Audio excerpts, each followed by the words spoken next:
The football season is nearly here, and we're getting you ready for kickoff. This is Big 12 Media Day coverage live from Frisco, Texas, presented by Omada Real Estate. Buying or selling a home? Trust the experts at Omada Real Estate. This is 97.5, the KSL Sports Zone.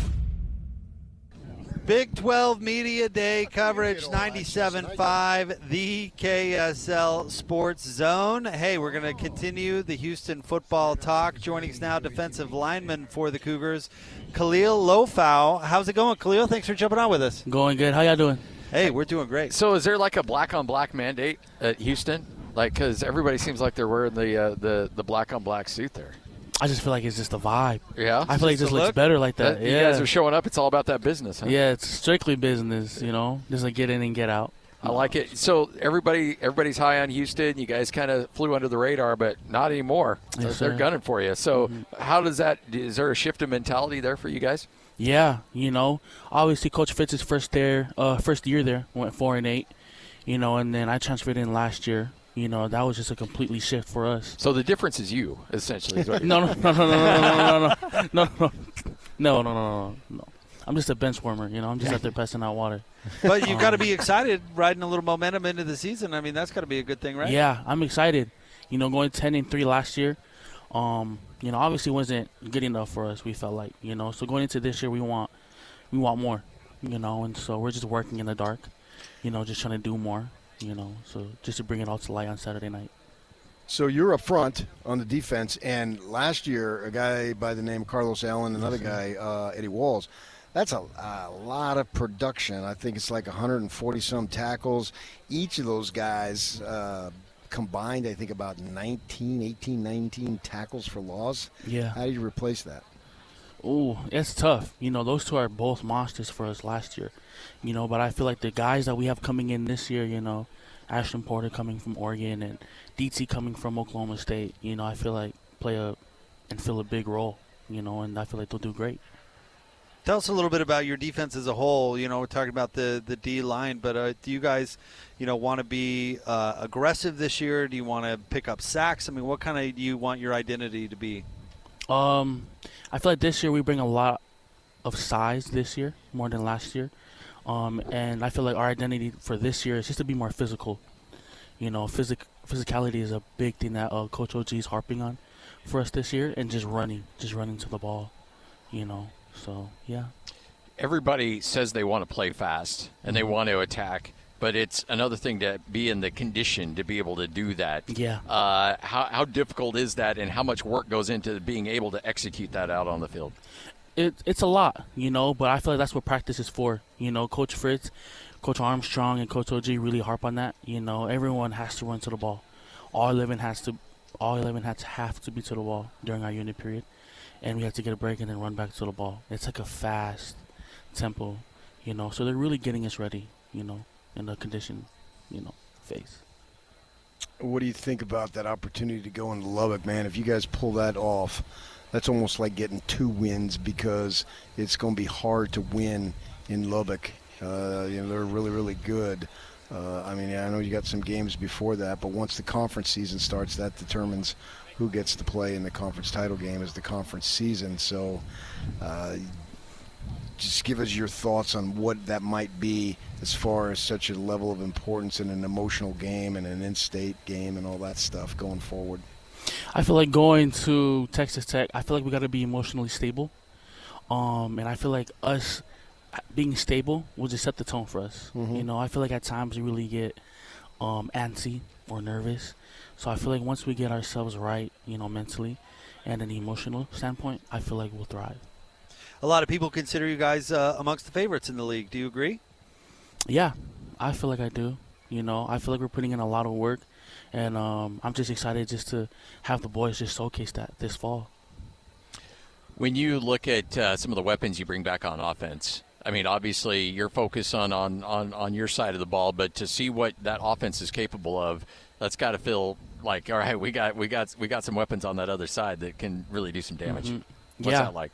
Man, we have a lot of weapons, and even weapons that just came in, you know, like Shadre Hurst, you know, and returning, you know, we got Connor Wegman and Amari Thomas. So just having those weapons is just, I mean, I feel like we can do anything, you know, with those weapons that we have. So you prepped at Harriman there on the west side of Salt Lake City Valley. And I'm reading your little bio on the website, and it says one of your hobbies is hiking. Now, there's plenty of hiking opportunities when you grew up. Where are you doing hiking in Houston?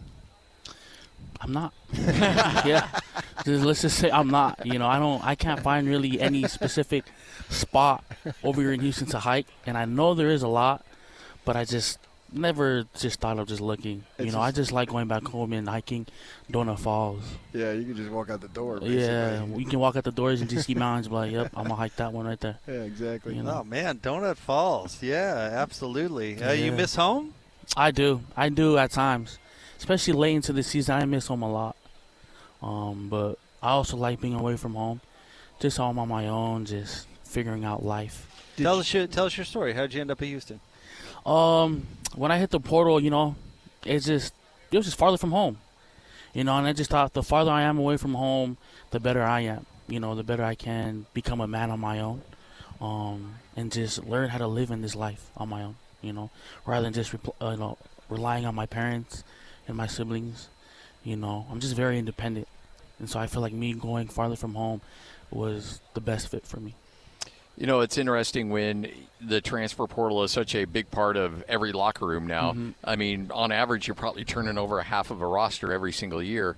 So how do you get chemistry? Like, it's one thing to say, like, you play together for 3 or 4 years. Chemistry is going to develop on its own just based on the timeline. But now everything's on such a shorter timeline. How do you get to the point where you're bringing in guys from all over the country, all different backgrounds, and you have to immediately be ready to go? How hard is that? Man, I feel like a lot of people think it's harder than it is, but it's not, I feel like, in our locker room. I feel like in our locker room we're very welcoming, and it's Houston, so there's a lot of stuff we can do, And so we invite a lot of our transfer players or just people that's been there, just to go out, have fun and stuff like that. So you had some experience with In-N-Out. Do they have In-N-Out in Houston? They do, but from where I live, it's about like 40 minutes. Oh, really? Yeah. Double's maybe not worth 40 minutes. Yeah. Or is so it? I'll just stay home. What about Whataburger? Can you handle that? Whataburger's all right. They have that down in Houston? Yeah, we do. I'm not a big Whataburger fan. So your ideal fast food burger would be In-N-Out? No, I'm a McDonald's guy. Really? Oh, yeah. Just old school. Childhood. That's childhood memory. And I probably eat McDonald's like almost every weekend on a Friday. After Friday workouts, I earn my weekend. What's your McDonald's go-to order then? It's a lot. It's 3 McDoubles with mac sauce, 3 spicy McChickens, 2 Big Macs, a basket of fries. We're not talking for the month. We're talking No, this is one meal. This is one meal. Yes, I love it. A McFlurry. And if the ice cream machine don't work, then I get a 13-count cookie, and then I get a Sprite mixed with Powerade or High C. I was going to say maybe like a Diet Coke, because of calories. Nah. No. Yeah, no. I don't care about. I don't even care about calories. No, I know. I'm just joking. You'll sweat it off at the next practice. I love that taste like. So how long does it take you to put that down? About like 20 minutes. Yes, my guy. I love it. 20 minutes. Pretty good. I used to live that life. I miss it. Well, Liz and Khalil, thank you very much for joining us. We appreciate it. Good luck this season. Thank you. You guys have a good one. Yeah, Safe travels back home. Thank you. Absolutely. All right, there you go. Defensive lineman for the Houston Cougars, formerly of Harriman. That is Khalil Laufau with us here on 97.5, the KSL Sports Zone. That is the greatest McDonald's order of all time. I guess in your 20s, maybe. I loved his answer, though. There something about memories from your youth makes food taste better. Oh, right? yeah, for sure. You know what I mean? Yeah. If I dive into like a Little Caesars pizza, I'm going, that tastes like when I was a kid. Yeah. McDonald's is the same way. Yeah, and that's quite the order. Yeah, we got to run that back, too, because we got to get a calorie count on that thing.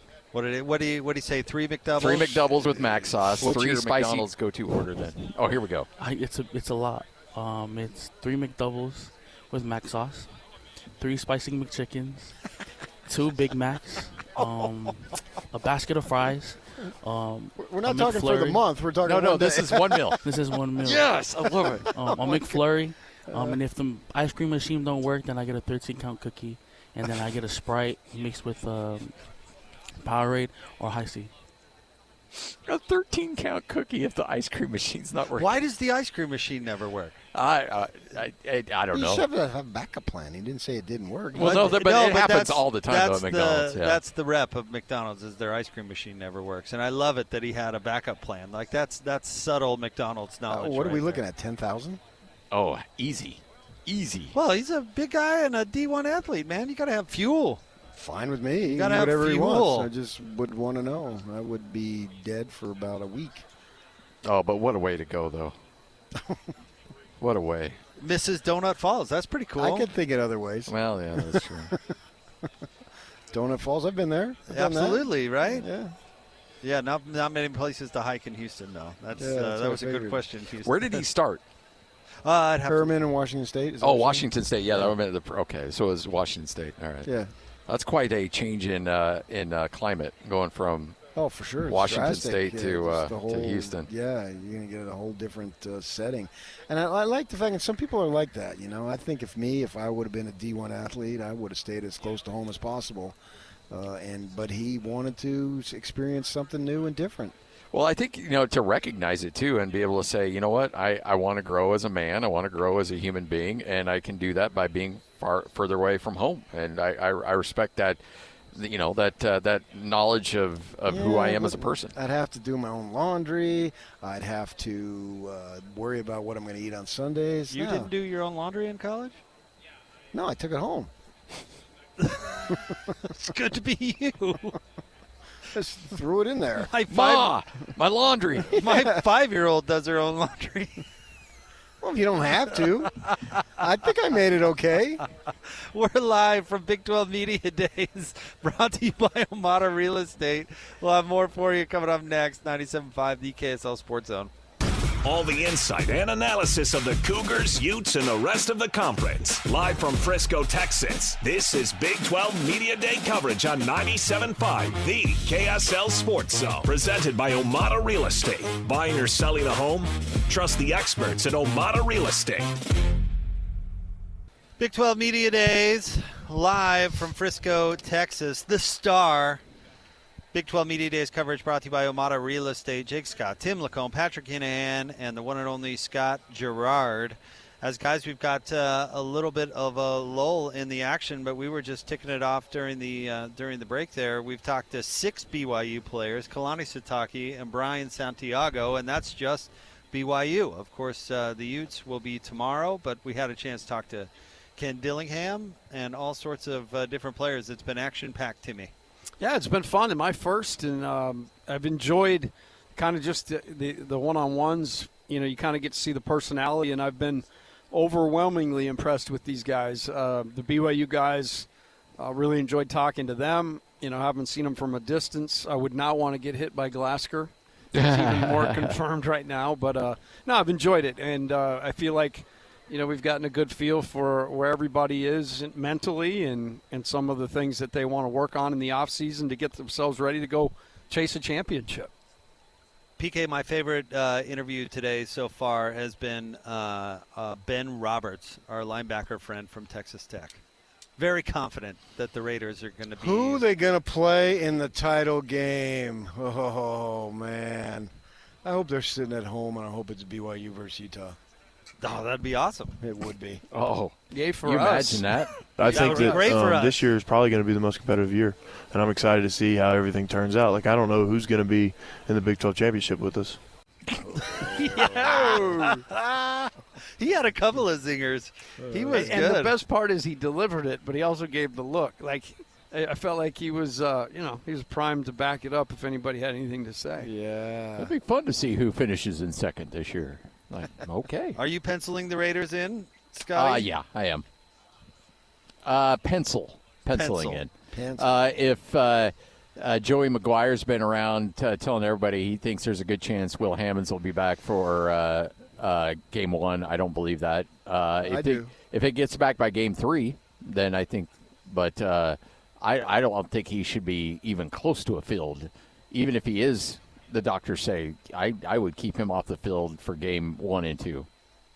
I think you need to get back out there to test it. What I wanted to say to old Ben is Yeah, I don't know who's going to skunk you in the first round of the playoff. Who's going to blink you? I'm glad you would have sitting diagonal. I would have had to take your block. All right, so I'm trying to think of the PK Hall of Fame of you ticked off Christian McCaffrey really bad. That was really uncomfortable. What'd you do on that one? He's like, oh, you're way smaller than I thought you'd be. When you just kind of looked at him like. And Christian gave him the death glare. Because that had been a big story in Sports Illustrated, and he talked about how he had gotten that. And so I had just read the story and brought it up. Yeah. But he didn't I read his story. It's like, no, Sports Illustrated was right. You are really small.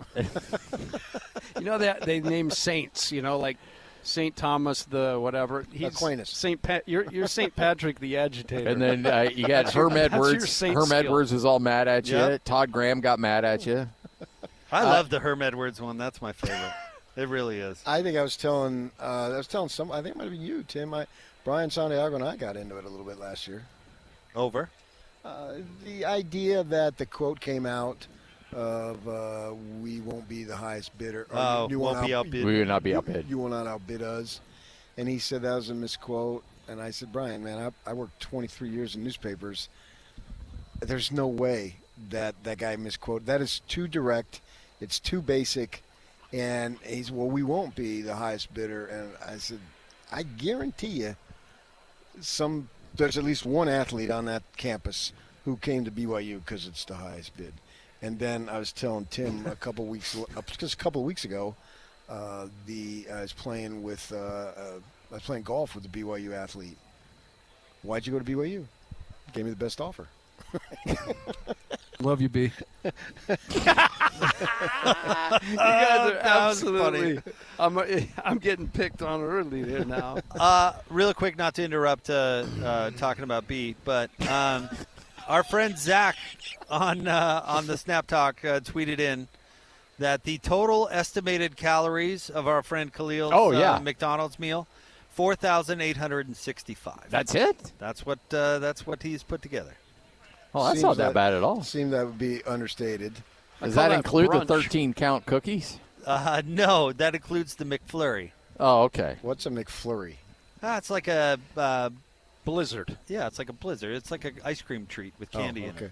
You wouldn't know. You're not sweet. You're salty. I don't. I eat. If I go to McDonald's, it's the breakfast burritos. Yeah, that's right. You're salty. And so, look, for many years, I always knew, and this is what I keep telling Lloyd. Like, if you want to get DJ and PK on your side, it's really easy. Number one, don't tell them anything that management tells you to tell them. Just don't tell them. And then number two is every probably 3 weeks or so, DJ wants 2 Egg McMuffins and PK wants a breakfast burrito and pancakes. And you just every 2 or 3 weeks you bring it into them and they'll be your best friends forever. And bang, that's how you manage the most high maintenance show on the station. I am as low maintenance as it comes. If people only knew. People think one way about how the show is. They just flip-flop it, and that's kind of how it is. I got that. I'm too old. You get to be my age, I second that. Everything is rolling off the back at this point. That isn't true at all. You harbor more grudges than anybody I know. Well, I hate you for not letting me do the show remotely. I mean, I've been on record as saying that. Because I have anything to do with that. And why does that come up, Ellen? I don't know. You tell me. Hey, direct that at Salazar back in Salt Lake. I've got nothing to do with that. Salazar. Hey, if you guys keep this up, I'm going to have to get that Lubbock judge involved. All I know, if it was up to me, I'd let you do the show from home all the time. Yeah, exactly. Yeah, but I'm joking, Lloyd. Don't get mad. Somehow I get pegged and for I that. actually don't want to do it, but then I found out that there's guys who don't want me to do it, and that makes me want to do it. Do it more.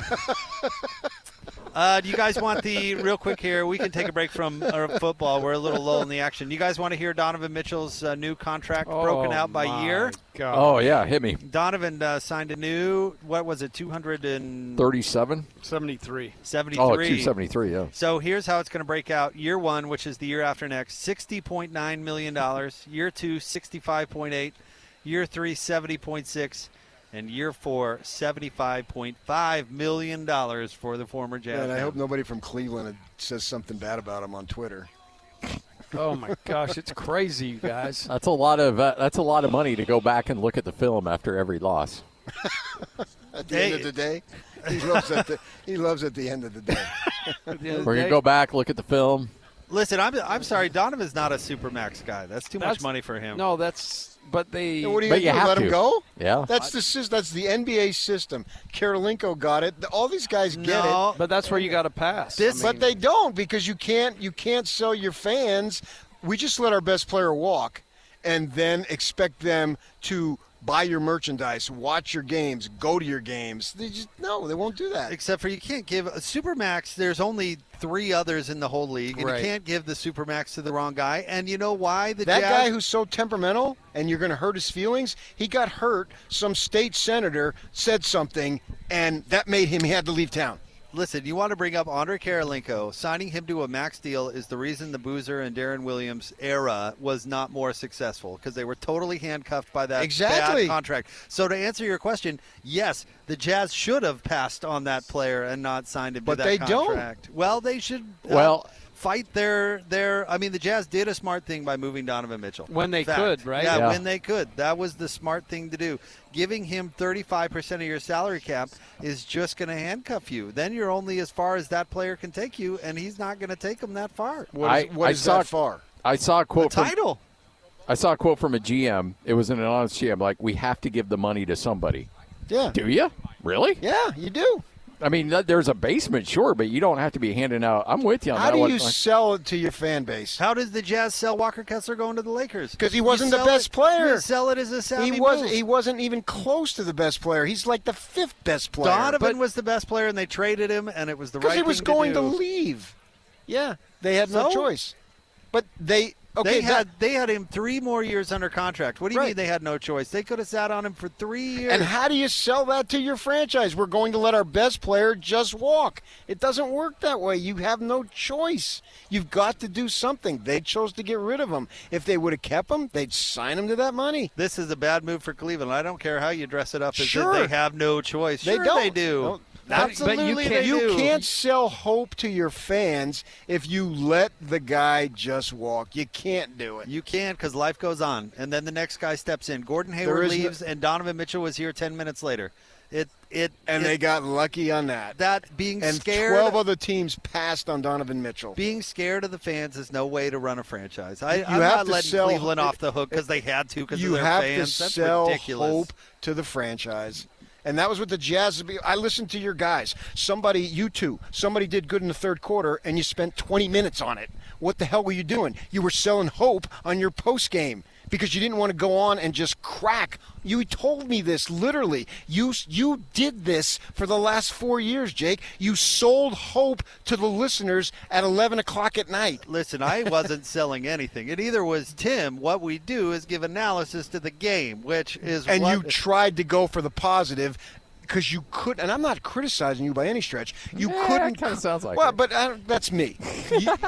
When I breathe, it's criticism. I get it. You told me we can't sit here and crack on these guys, and I agree with you. If they wouldn't have fired me and prevented me from ever doing Jazz radio again, I would have done the exact same thing. We do it in the morning. I was making a point to you about the language that you use, where you can't go on and just blast away. But Tim and I are fairly critical on post-game shows. You just don't. You can't be a Richard about it. You got to go on and say this guy struggled. Yeah, it's not sports right. radio. You can't be. But I agree with you. You have to sell hope. Who wants to listen to just nothing but negative? They suck, they suck, they suck. You have to find ways to engage the fans. Selling hope is somebody else's job. And if they're going to talk about, if these owners and general managers are going to talk about doing what it takes to win titles, then do it. And that includes the painful Making the stuff. hard decisions. It makes absolutely. They should flip Donovan today, not sign him to an extension. We saw how far they got him in the playoffs. They should flip him right now. Would want to take Donovan Mitchell? Lots of teams. Well, Cleveland just paid him $270 million. Absolutely. Because they had no choice. That's my point. They had a choice. They had no choice. And he's going to tell them, I'm not going to sign with you. Oh, so we'll give you equal value, knowing that Mitchell is going to come here and not sign with us. That's a brilliant move. Who would do that? What? I'm not sure the point you're making. Because he's going to tell them I'm going to be a free agent. So I'm not. If I get traded, pick a team, Boston. He's going to tell Celtics, I'm not re-signing with you. Just like he told the Jazz, I'm not going to re-sign here. Yeah, but there were 3 years still on his contract when he told the Jazz that. They Right. didn't have to do anything. Fine, and but we're talking about going forward. Cleveland didn't guarantee him a dang thing. Who's going to trade for him now? That's in the past. Who would possibly trade for him This offseason, with a year left on his deal, plenty of teams. For way less than $73 million Maybe not a year. now. I mean, Yeah, maybe not now. Well, certainly not now. But- no question now. All he's got to tell him, you give me premier players, and then I'm going to leave this time next year. Okay, that sounds good to us. No one's going to say that. The system sets it up so you give the most money to your best player. You have to hope that your best player is good enough. And the reality is there's maybe 3-4 guys that are good enough in the entire league at any given time. The problem I have with that is you determine your best player, not them. I mean, who's them? The fans. The fans. I mean, you're trying to. If you're Mitchell's trying to, their best player. You going to argue that? For what? For filling the seats? For He's scoring their baskets? He's their best player. Best player on a team going nowhere. Right. I mean, yeah. I guess if the conference finals is nowhere, but then I there's think only one team that went anywhere. I don't think they are. Anywhere. I don't think they are optionless. I think there are options along the way. They just chose not to do any of them, and now they're just going to sign him to a deal that's going to kill their team. Yeah, but if they weren't going anywhere, then what's the difference? How are they any worse? But you just told me they're not going anywhere, so let Mitchell go. And you're going to go somewhere? Yeah, because then you have money to pay other people. And Who? you will hope they were the right. Who did the Jazz just drafted? Darren They're Peterson. figuring out who they're going to pay. They're going to have these decisions And coming because up, and they Mitchell better pay is the right good guy. enough, they ain't going to be drafting second. They're going to be drafting 22nd. And they're going to be stuck in the grinder. And there's only one team that isn't each year. So how do you get there? And it's not by Supermax and Donovan Mitchell, I'll tell you that. So how do you get to be that one team? Supermaxing who? What do you mean supermaxing who? Yeah, who do you supermax? Listen, part of the reason that the Knicks were successful this year is Jalen Brunson did not take the max, and they had enough money to give other players. That's a fact. Right. So Mitchell took Knicks the get there? max. If Mitchell didn't take the max, then they would have been able to do it. Dude, but he took the max. I'm not blaming Mitchell. Neither am I. I'm blaming Cleveland. Blame them all you want. What? I don't think they were forced to do anything. I don't agree with your entire premise. Brunson sacrificed and got him there this year. Uh-huh. Where did he get him last year? To your own acknowledgement, nowhere. Oh, but they had a future. I don't think Cleveland has a future. And by the way, I don't want to defend the Knicks. I can't stand the Knicks. But the reason that they were able to have a deep team is because they had the money to do it. If Donovan's making all the money, they don't have the money to make a complete team, and he's not good enough by himself to get them over the hump. I agree. Cleveland, by bringing James Harden in at the deadline as your quote-unquote pickup pitcher, when you needed somebody desperately to galvanize your defensive side. I agree. And then to have your coach actually get on and say that you won the series analytically and that James Harden's a great defender. They were only up 2-1. And then the fact that you just paid, you have no chance. Like that thing is ready to just go. To go what? Like, Battleship. You sunk my battleship, man. E3. I don't think Cleveland's going anywhere either. I just love it that Scotty's over here sitting this one out. So meanwhile, I don't PK's dragged me into enough arguments. I'm just going to be like, no, just be the. This we ain't one gonna is go anywhere. ridiculous. Absolutely ridiculous. You can defend Donovan, the Supermax player, all you want, but you're going to die on that hill. And you're going to be right next to me because the Knicks went nowhere last year, according to you. They won the title this year. Right, and so you forecasted what's going to happen next year. I don't think Cleveland's going to win the championship. Neither do I. No, and I if I would have sat here this time last year, you would have said, "I don't think the Knicks are going to win the championship." Listen, if Jalen Brunson wanted a supermax deal from the Knicks, I wouldn't give him that either. I don't think there's any player in the league that's a supermax guy. That's why I said, who would you give the supermax to? I said maybe 3 or 4 in the league. Maybe at the most. 35% of your cap Big is Vic? a ton. Okay, so then you take, but yet what the Jazz did was so friggin' brilliant. What? And they gave $50 million to a guy who's never played a playoff game, and Jaren Jackson. So what's the difference? Well, they're giving $100 million to those two, and Jake Scott, they've gone nowhere. Yeah, but 50 is not 70. And two, to Scotty's point. It's a whole payroll, so you can break it down any way you want. To Scotty's point, when they signed Lowry Marketing, they had to give the money to somebody. They had to. They had to hit the. They had to hit the. Don't drag me into this. They had to hit the league minimum. So there you go. You got to give the money to somebody. They didn't have to give it to. If they didn't have to give it to Mitchell, they sure as hell didn't have to give it to Marketing. PK. There's a minimum. When you're in the rebuild, you're not paying a lot of guys because you're young. You have to hit the thing called the league minimum, which is a number every team in the league has to hit, or they pay a fine. And pay Jaren Jackson $50 million. He's never gone anywhere. Because they have the room. And they can do it. Cleveland doesn't have the room. Sure they could. No, they don't. Well, then they wouldn't have done it if they didn't have the room. Cleveland? Yeah. Oh, they're going well into the tax with this mess. And they haven't even re-signed James Harden either officially, which they're going to have to do for $50 million a year.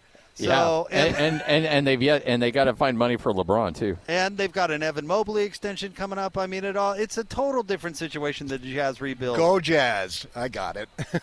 I'm just speaking facts. Why do I get a shot like that? How do you know PK is losing an argument? The personal shots come out. It hasn't changed. You defended since the Jazz 2003, and then you blast Cleveland. This is a terrible deal. I agree.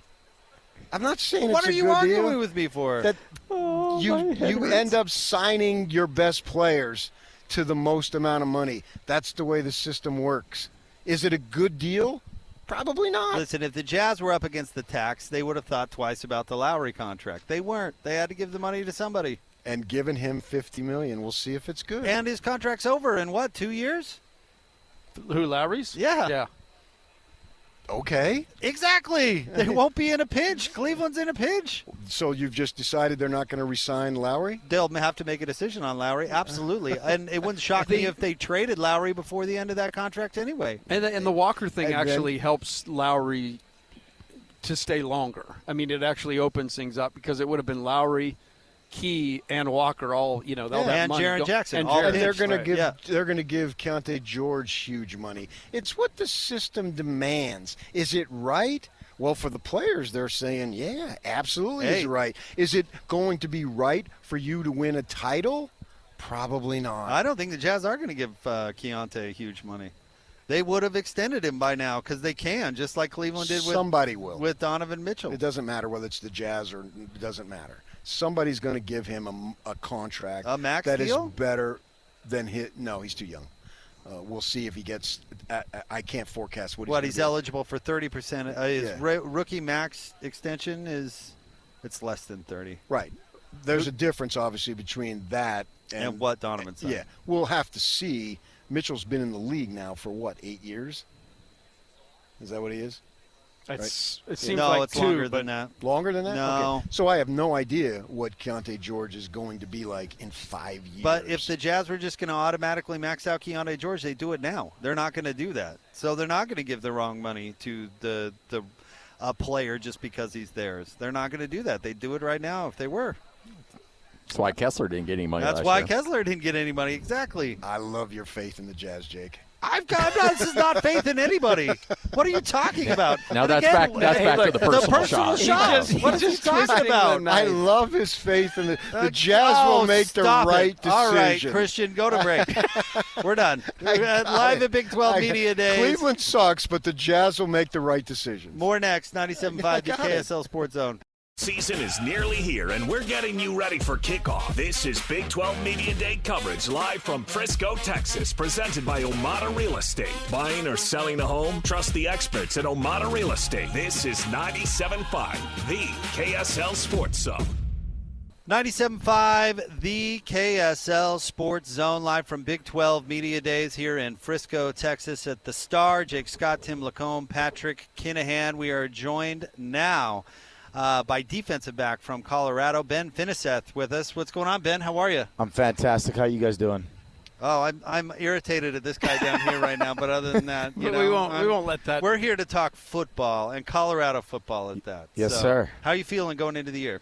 Man, I'm excited. We got a great group of guys. We hit the portal hard. We brought in 50, 60 new guys, and we brought in a lot of like-minded people, and that was the biggest thing. We brought in tons of competitors, a lot of guys that came from smaller schools, just with tons of playing experience.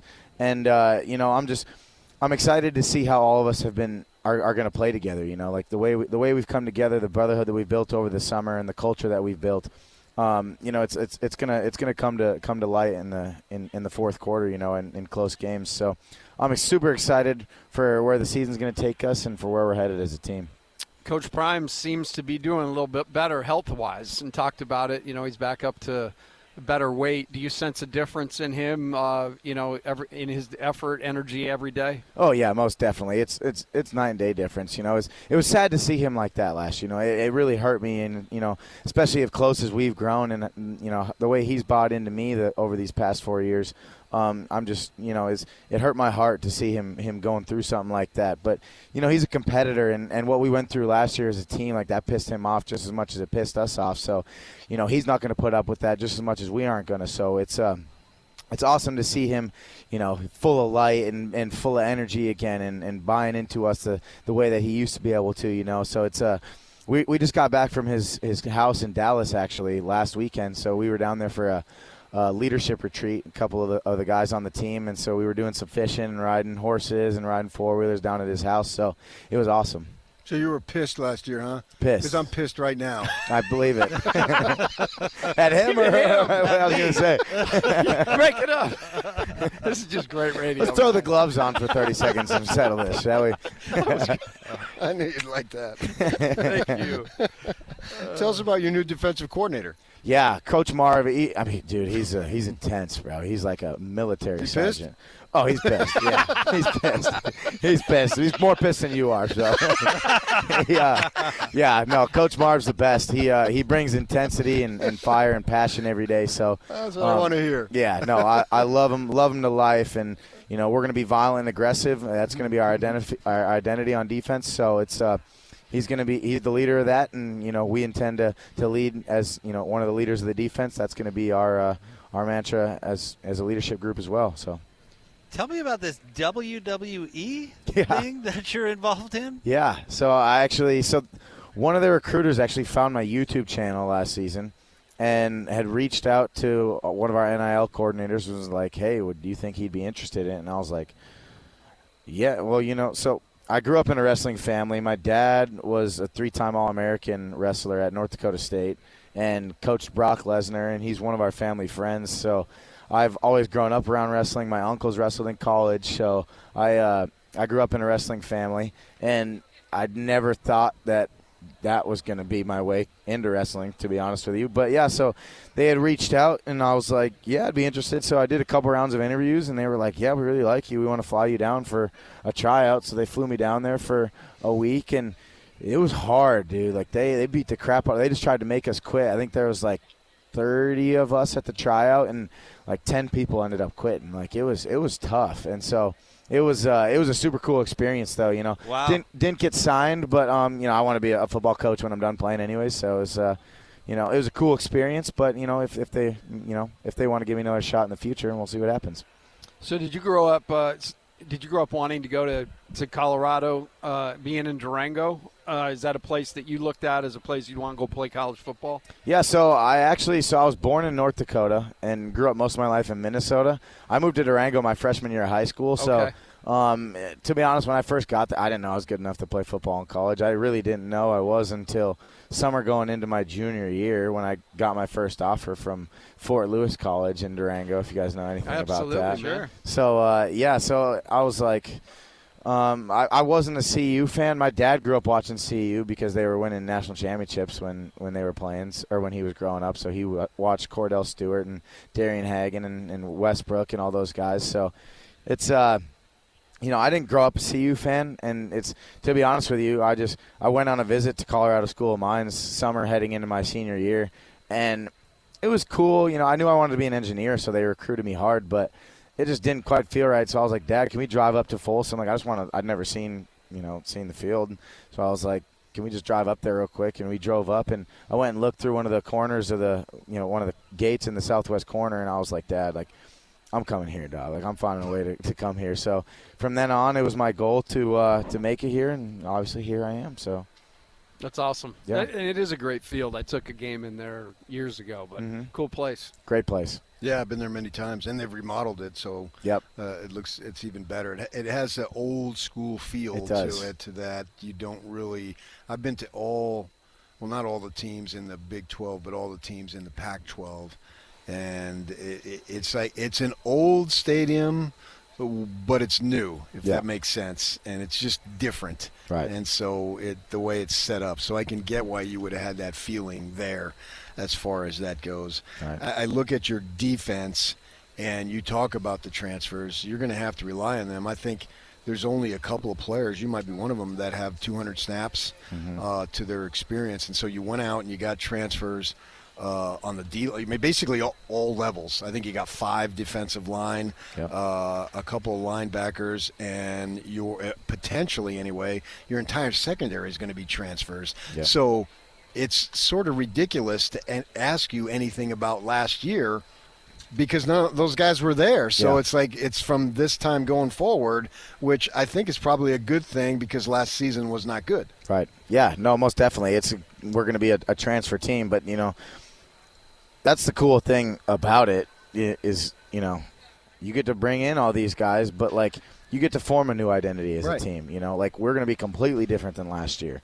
And it's like you said, I'm trying to think. I think there's 3 DBs that returned from last year, and that's me, R.J. Johnson, he's a corner, and Makari Vickers, he's a kind of utility guy, plays outside and inside. So it's got tons of new transfers, tons of new talent, and everyone's got different talents and different skill sets. And the way that we've kind of learned to play with each other and learned each other's skill sets has been kind of cool to understand each other and to get to know each other. So it's up front we got I think we only returned 1 guy, if I remember right, on the D-line. 2 guys, Kylan Salter and Quincy Wiggins. So 1 interior guy, 1 exterior guy. I'll see you guys later.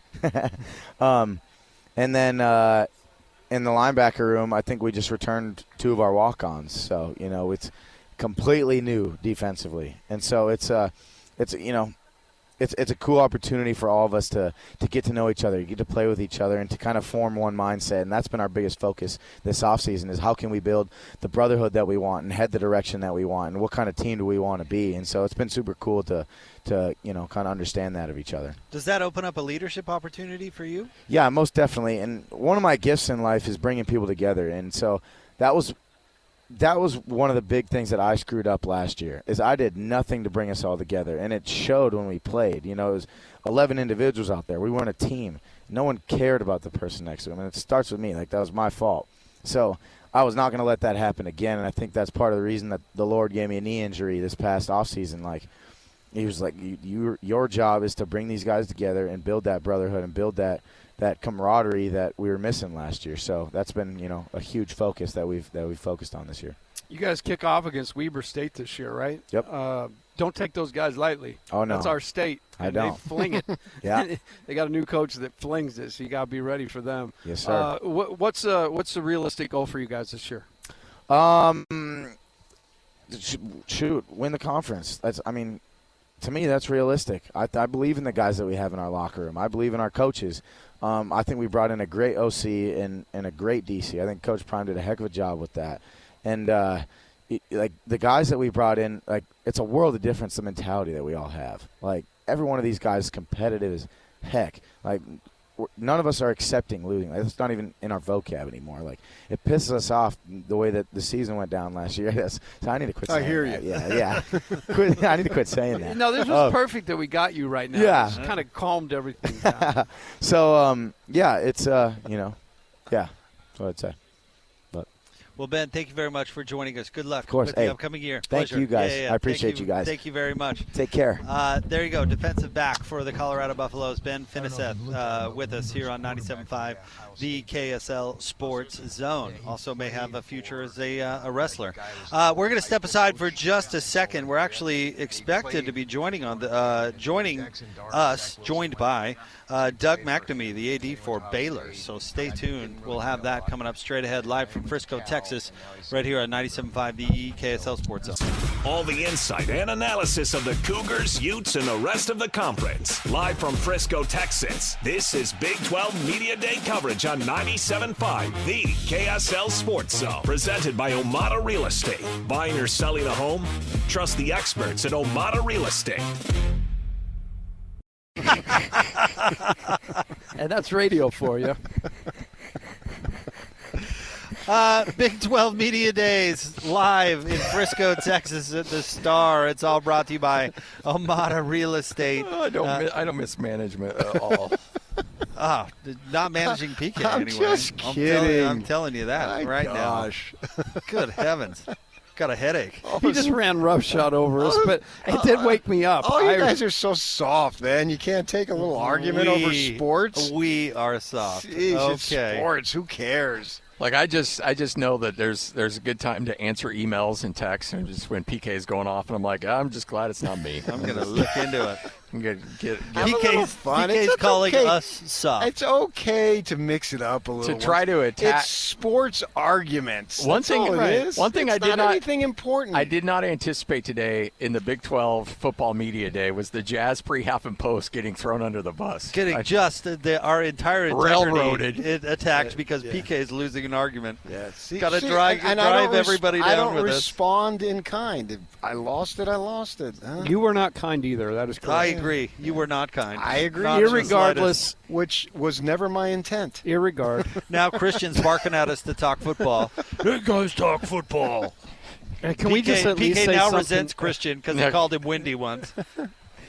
Yeah, that's true. He went after him last and said something personal. He did say something personal. That happened on the show yesterday. Isn't that – if you say something personal about me, I'm not allowed to say something personal about you? Hey, them's the New Jersey rules, man. I didn't set the rules. I just live by them. I didn't throw the first punch. He just responds in kind. Yeah, exactly. Patrick the agitator. That's nothing. If you guys could have heard Majerus in the locker room say, all right, and it just says before you go, there's this guy, he's got the beat, for the Trib, and, he's no good, I mean, he basically put an APB out. The rest of us, nobody talked to him. Don't give him any information. So he got to him, too. Rick was right about a lot of stuff. He yelled at me one time on the phone, you're just a contrarian. I said, thank you. And one time, a guy who now works for ESPN worked at the LA Times, and Majerus goes up to him at a tournament, and he says, hey, this guy, Kinahan? This is a guy that I've known for 30 years. He's slept in my house in Sandy, and I slept at his house sleepovers after I left down in California. And Majerus says, this guy, Kinahan, I mispronounce his name, and my buddy, oh no, I have no idea who he is. And then he calls me. He just confronted me on the court. And then when he took the SC job, everybody was working the beat at LA Times, right? When he took it for 10 days? Well, yeah. And so my wife and I went out, and we didn't have cell phones back then, right? And I come back, and it's my buddy. And he leaves a message on my machine. You're not going to believe what just happened. Call me back. And I told my wife, I said, Majerus quit the SC job. You knew it. Yeah. That lasted, 24 hours? I remember the press conference. We carried it live. Yeah. So, that's my rep, hey. It's kind of worked so far. What can I tell you? We're going to talk to Doug McNamee, athletic director for Baylor, coming up momentarily. We just got word from the magnificent, talented stone that he's going to be coming over here. And if I would have said it, that would have been bad. But you guys laughed on Well, that. no, it was funny just It's because. because Lloyd's mad at me for throwing Lloyd's stone. trying to get being a contrarian back there, cause a little rift. Hey, Lloyd, between. Lloyd or PK, don't be soft. I won't be. Okay. I'm soft. Heck, I'm as soft as they come. Okay, I here know. he comes. Can't- Okay, I'm going to abandon stage No, left. you can No, do no, that. no, no. When adults come, you guys have to talk because I'm better with the young folk. No, I'm just joking. Here we go. All right, we're going to talk some Baylor sports coming up here in just a moment. In fact, he is going to be sitting down right now. We'll talk about his thoughts on his upcoming football season. He's the athletic director for Baylor. He's Doug McNamee with us here on 97.5, the KSL Sports Zone. Doug, thanks for a few minutes. How are you? Hey, it's good to be with you guys. Thank you. When you are out of the business for a bit and then decide to jump back in, what's that process like? Because what's current and what was 7 years ago is very, very different. Yeah, well, I joke. I don't know what I'm doing. I'm trying to figure it out, but neither does anyone else. Yeah, exactly. It's a crazy time, and we're all kind of learning on the fly. I think the last 7-8 years being out in the business world, being in an entrepreneurial kind of mindset has lent itself well to some of the experiences we're going through right now. But it definitely, I knew it was going to be interesting and volatile and full of a lot of change. It's probably been even more than I could have expected. With that in mind, you enter to a degree with your eyes open, right?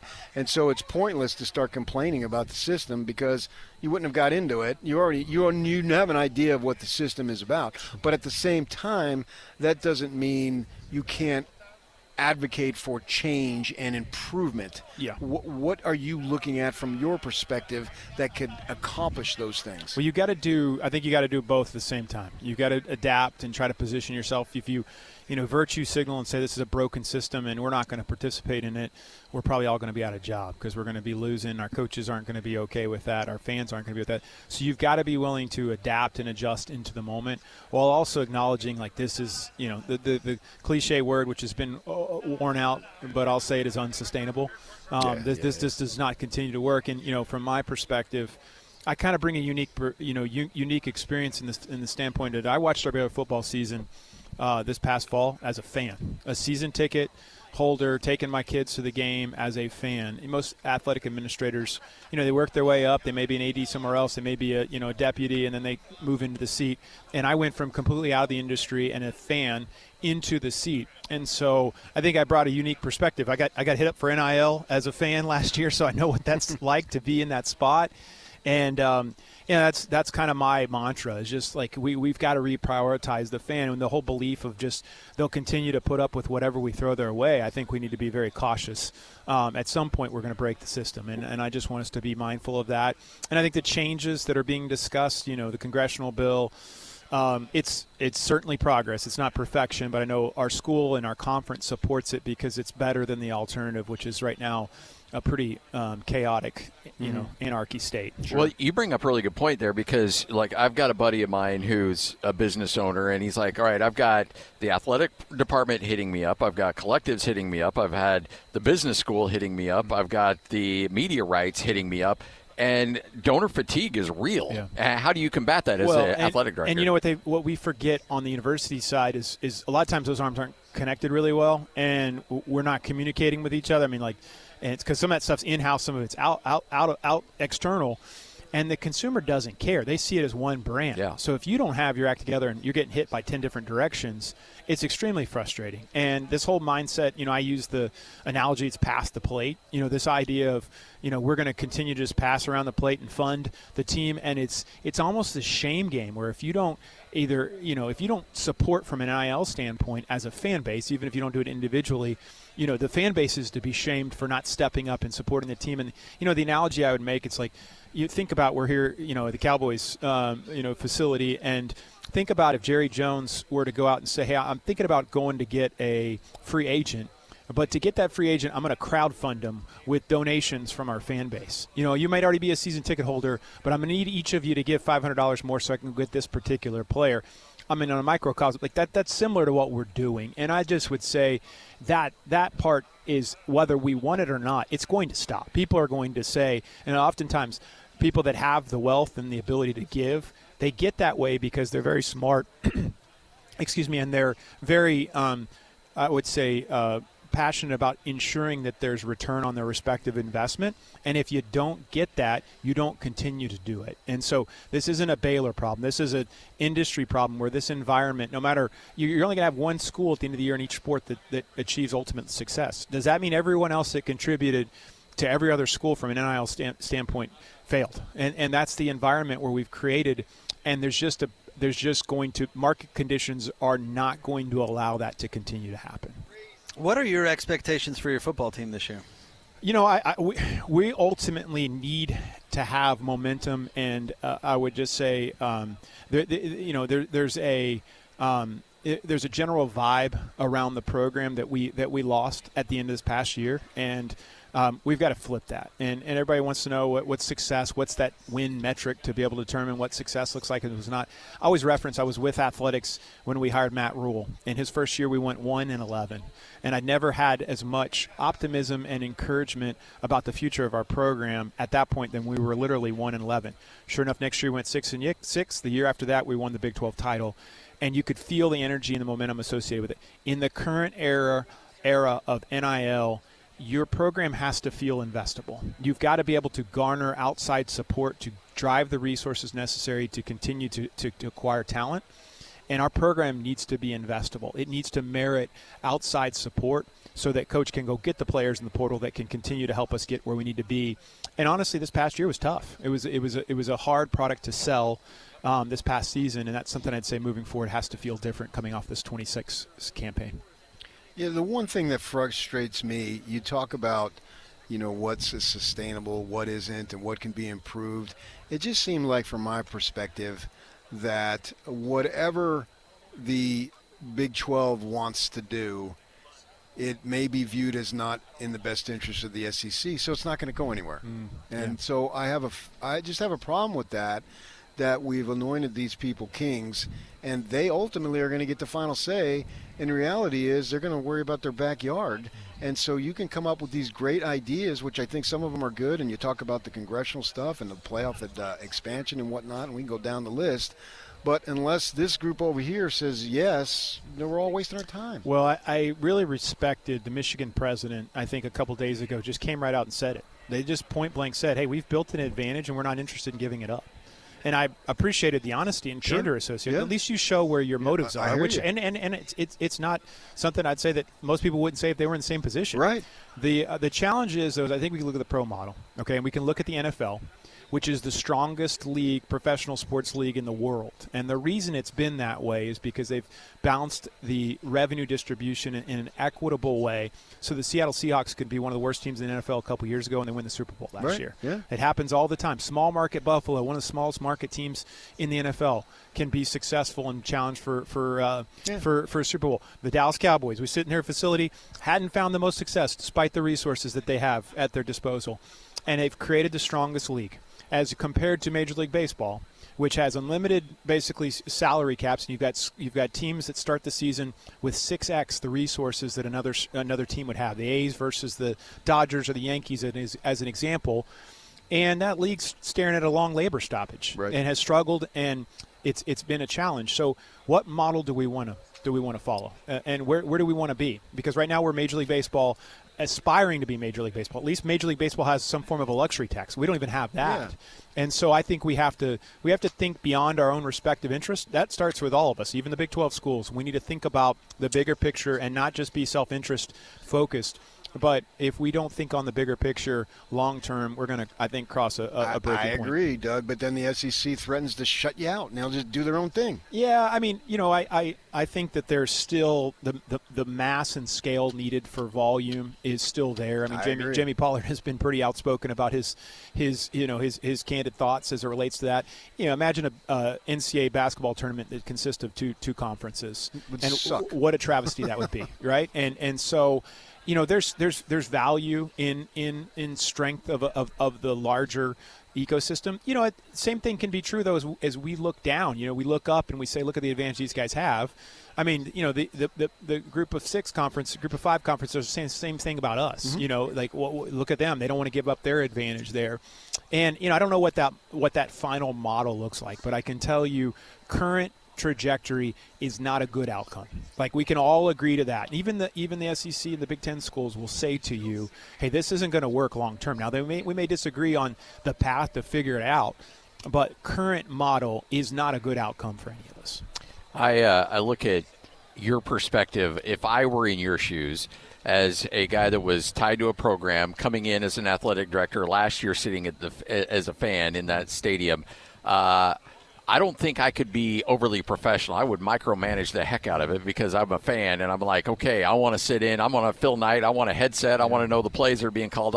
How hard is that to separate the fan, Doug, from the AD fan, or the AD, Doug? Yeah, I mean, the first few basketball games were really hard because I started to realize, like, every facial reaction, I'm wanting to yell at the referees and realize that's not loud anymore. That was definitely a challenge, but I really believe it's kind of like a CEO mentality, which is your job is to go out and hire the very, very best coaches you possibly can find, and then go give them the resources to be successful. And the best coaches are CEOs that run their program. And the best coaches, at the end of the season, there can be discussions as far as style of play and, the technical aspect of that. But during the season, I don't think there's an AD that's speaking in, to X's and O's during the season in a consistent way that probably is the healthiest of manners. And so, I'm probably pretty clear about where I stand in that regard. And right now, Coach Aranda is our coach, and I want to do whatever I can to make sure he's successful. That does not mean that I'm in the room drawing up plays or providing commentary. Nobody knows and is pressuring themselves harder than him. He doesn't need me. He doesn't need me to tell him if there's a bad play. He knows that before I've had the chance to do so. The time to provide that type of feedback would be at the end of the season. But I think I'm pretty guarded. I mean, will tell you road games for me are probably a little bit more enjoyable when I'm not traveling because I'll just go in a room and tell the wife and kids and the dog to stay out so that I can, release emotions as need be. But I'm measuring myself pretty good now on the home site. You mentioned the legislation. Are you optimistic at all that it will come out of committee and then get voted on and passed? We got some good people working on it, and I really want to give the credit to all the folks who have played a key part of it. And there's some great Baylor people who have been involved. I'm optimistic. It's been a lot of ups and downs. It's still not a sure bet. I don't know enough about politics to understand how to handicap what the likelihood of that is, but I am encouraged that it's got a strong possibility. And I think that, there's a lot of hard work being done. It's bipartisan, which I think is a testament. This is not a one-sided conversation. And so I'm optimistic and hopeful. Everybody cares about college sports, right? You would think so. Yeah. How about if they start with reform on basketball, because it doesn't seem as threatening as football, and then make some changes there where there's something about the sport rather than the conference. What is good for the sport then will trickle down and be good for the conferences. I'm wondering if that is an angle to approach rather than this big 900-pound gorilla that everybody wants to eat the most out of. It would be an interesting conversation. What I would tell you is this feels football heavy. Yeah, I know. The focus is on football. In fact, I think there's some unintended consequences associated with basketball that haven't been really fully understood. And what I mean by that is if you go back to what the original number was, the schools that don't have football, specifically Big East, Gonzaga, it's going to be a real interesting situation to watch how their advantage, rises up against, Power 4 schools. And when you look at blue bloods in college basketball, I don't think they're going to sit idle and be content with St. John's and Villanova, being able to spend 4 or 5x what they can do. Yeah. But it'd be interesting if you could, because the governance is all, across all sports. I don't know if you'll ever be able to isolate one sport, but if you could and really say, okay, let's use this as a test case, and hopefully we can show the success. But definitely this bill, as it's written right now and it's focused, is football focused in its orientation. And I think basketball carries a secondary seat in the equation to it, and so we'll see how that plays out. I was talking to an athletic director of a group of 5 school, and he mentioned, and we don't need to I'm not asking you to get in the weeds on the Sorsby situation, but he said if there's something that can come out of that, that was the one thing that kind of unified everybody. And you never let a crisis go to waste, essentially, that there was a certain level of unification that came from that realized, okay, this thing's really getting off the rails. Is there any kind of momentum from that based on the unity that came from that? It felt like there was. I kind of reference sometimes you got to hit rock bottom before true change can occur. Yeah. It's like that whole adage of the change occurs when the pain of staying the same outweighs the pain of change. And it felt like that might have been a moment where everyone can unify and say, okay, we can set aside our differences. We all understand this is critical, and this has further illustrated it. Is that enough momentum to carry us across the line? I don't know. It felt like it was a hotter moment. Now it's dissipated to some degree. But hopefully all the different things we've been through, collectively as an industry is a reminder, and everyone speaking in is, even the schools that oppose it, I would just say they can't oppose it in favor of status quo. Yeah. If they oppose it, they need to have an alternative in play to justify what's better, but there's no way they're saying status quo is better. Well, Doug, thank you very much for giving us a few moments. Very enlightening. We appreciate your time. Thank you, guys. Yeah. Appreciate it. Hey, so my wife is going to text me, and if everybody wants to go to Baylor to schedule games because their wives actually want to go on the trip. For sure. You spent some time with Chip and JoJo. I did. You know all the details on Shiplat and all that stuff. Yeah, no, and you know what? Utah was our highest indexing state of customers in the country, both online and visitors. I don't doubt that. We had when BYU played there a few years ago, Casey Stauffer and Brian had I think a very successful donor trip of folks that wanted to come down and visit. And so, we love Utah, Magnolia, great connection with the state, and so thankful for the friendship with Chip and Joe. Huge Baylor athletics fans are very supportive of us. So I just say, come for the game and stay for the food at Magnolia Table. There you go. Appreciate it. Yes, I love you how you had to slide that in, right? I'm used to it now. I bet. I figured, Utah Station. I figured we'd start with that. I was a little surprised that it was you kind of buried the lead there. I guys. know we had to get it. We could have spent a lot of time on that one. Scotty's been doing radio a long time. He knows how to service the audience. You got to get it in there. Got to sneak it in. Doug, thank you very much. You bet. Thank you guys. Appreciate it. Doug McNamee, the athletic director of Baylor. We'll have more next from Big 12 Media Days, 97.5 the KSL Sports Zone. College football is nearly here, and we're blowing out the budget on our coverage of the teams you can't live without. This is Big 12 Media Day coverage live from Frisco, Texas. Presented by Omada Real Estate. Buying or selling a home? Trust the experts at Omada Real Estate. This is 97.5, the KSL Sports Zone. Big 12 Media Days. Jake Scott, Scott Gerard, Patrick Kinahan, and Tim Lacombe live from Frisco, Texas. We are here at the Star. Shout out to our friends at J. Brooks Jewelers. Cherish your love with J. Brooks Jewelers. 2 locations to serve you. One at one by Fashion Place Mall, the other out at Traverse Mountain. Guys, we're going to play. We had Kalani Sitake on the show earlier, and we'll get to replay of that a little bit later. We're going to hear coming up at the top of the, who knows what time it is, 4 o'clock back in Salt Lake. Top of the 4 o'clock hour, we'll hear from Kalani at the podium. And I'll tell you what, Kalani is just the model of stability, isn't he? You know exactly what you're going to get from that guy. No doubt.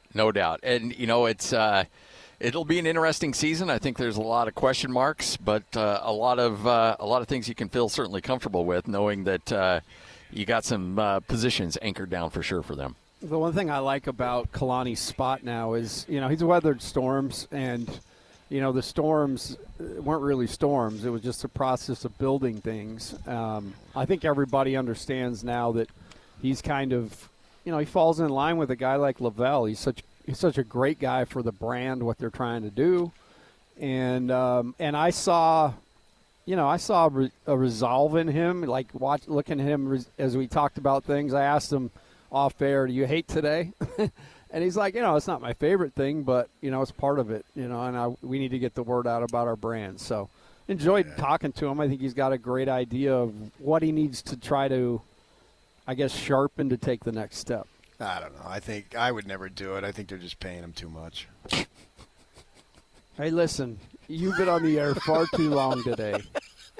I mean, you are getting a little punchy. Nobody's falling into the trap. I think Kalani Sitake is the right man for the job at the right time in the manner that Bronco Mendenhall was the right man for that job at the right time. But I think now they need somebody like Kalani because it's just tougher. We talked about this some point earlier. You're right. I am getting a little punch drunk here doing all this radio, but it's fine. I love to do it. Oh, same. And we were talking about so many Saturdays, Coach, in the Mountain West days. It's just a question of how much is BYU going to win by, how much is Utah going to win by, how much is TCU going to win by until they played each other. And in this conference, you just don't know. And Bronco did a phenomenal job, man. I'm telling you. We talk about how Jerry Sloan did a great job at 42-40. Bronco taking over 3 years of losing and got them to 6-6 that first season. Incredible, because I was a beat guy. I was there. In those days, you can watch practice. I was there every day. But his time had come. And I think Kalani, you needed, because they needed to really increase that net to throw out to get a kid like Evan Johnson. You've spoken about this. Their DBs used to be junior college stopgaps. Now they're bringing in guys and they're sitting for a couple years and they're staying. And why are they staying? Because of Kalani Sitake and what he offers as the architect of the program. You've got a coach. Now, Jay Hill left to go to Michigan, but I can tell you there was a guy on the staff, we talked about it, I don't remember who I talked about it with, that could have gone and was thought to have left, but and this was just in the offseason, but he stayed because of his loyalty to Kalani. Kalani breeds loyalty to everybody that associates with him, right down to Mr. Softy media guy, me. I covered him as a player. Yeah, and I'll be the first to admit I'm going to give him every benefit of the doubt. Why? Because of the way he treats people. No integrity there. I agree. I'm calling myself out. See, this is what he does. He runs you over, and this is his way of backing up and saying, you guys okay back there? Well, yeah, and I think less of him for it. And you should, because nobody thinks less of me than me. So I understand. He's impossible. He's impossible not to like. It's a good thing for everybody involved that he didn't go to Penn State. Oh yeah. I mean, it was good for BYU. It's good for Kalani. It's good for everyone. But I am very glad that the Penn State thing came up, because I think BYU needs to know just how much Kalani Sitake means to BYU, and I think a good reminder of sometimes when a guy flirts with your wife and you're like, okay, wait a minute, no. You realize I can't be taking that for granted, because I have it pretty well. Kobe didn't take it for granted. No. Carmelo joke. What are you out there hunting? Never mind. Maybe they did need to learn, because I know there was at least one guy who was totally fine with him leaving and giving the job to Jay Hill. I know, but I think everybody soon realized, wait a minute, we can't screw that up. You cannot screw that relationship up. And I think Kalani Sitake getting a little leverage and being able to get a nice pay raise out of it was good for BYU to recognize, okay, you know what? What else?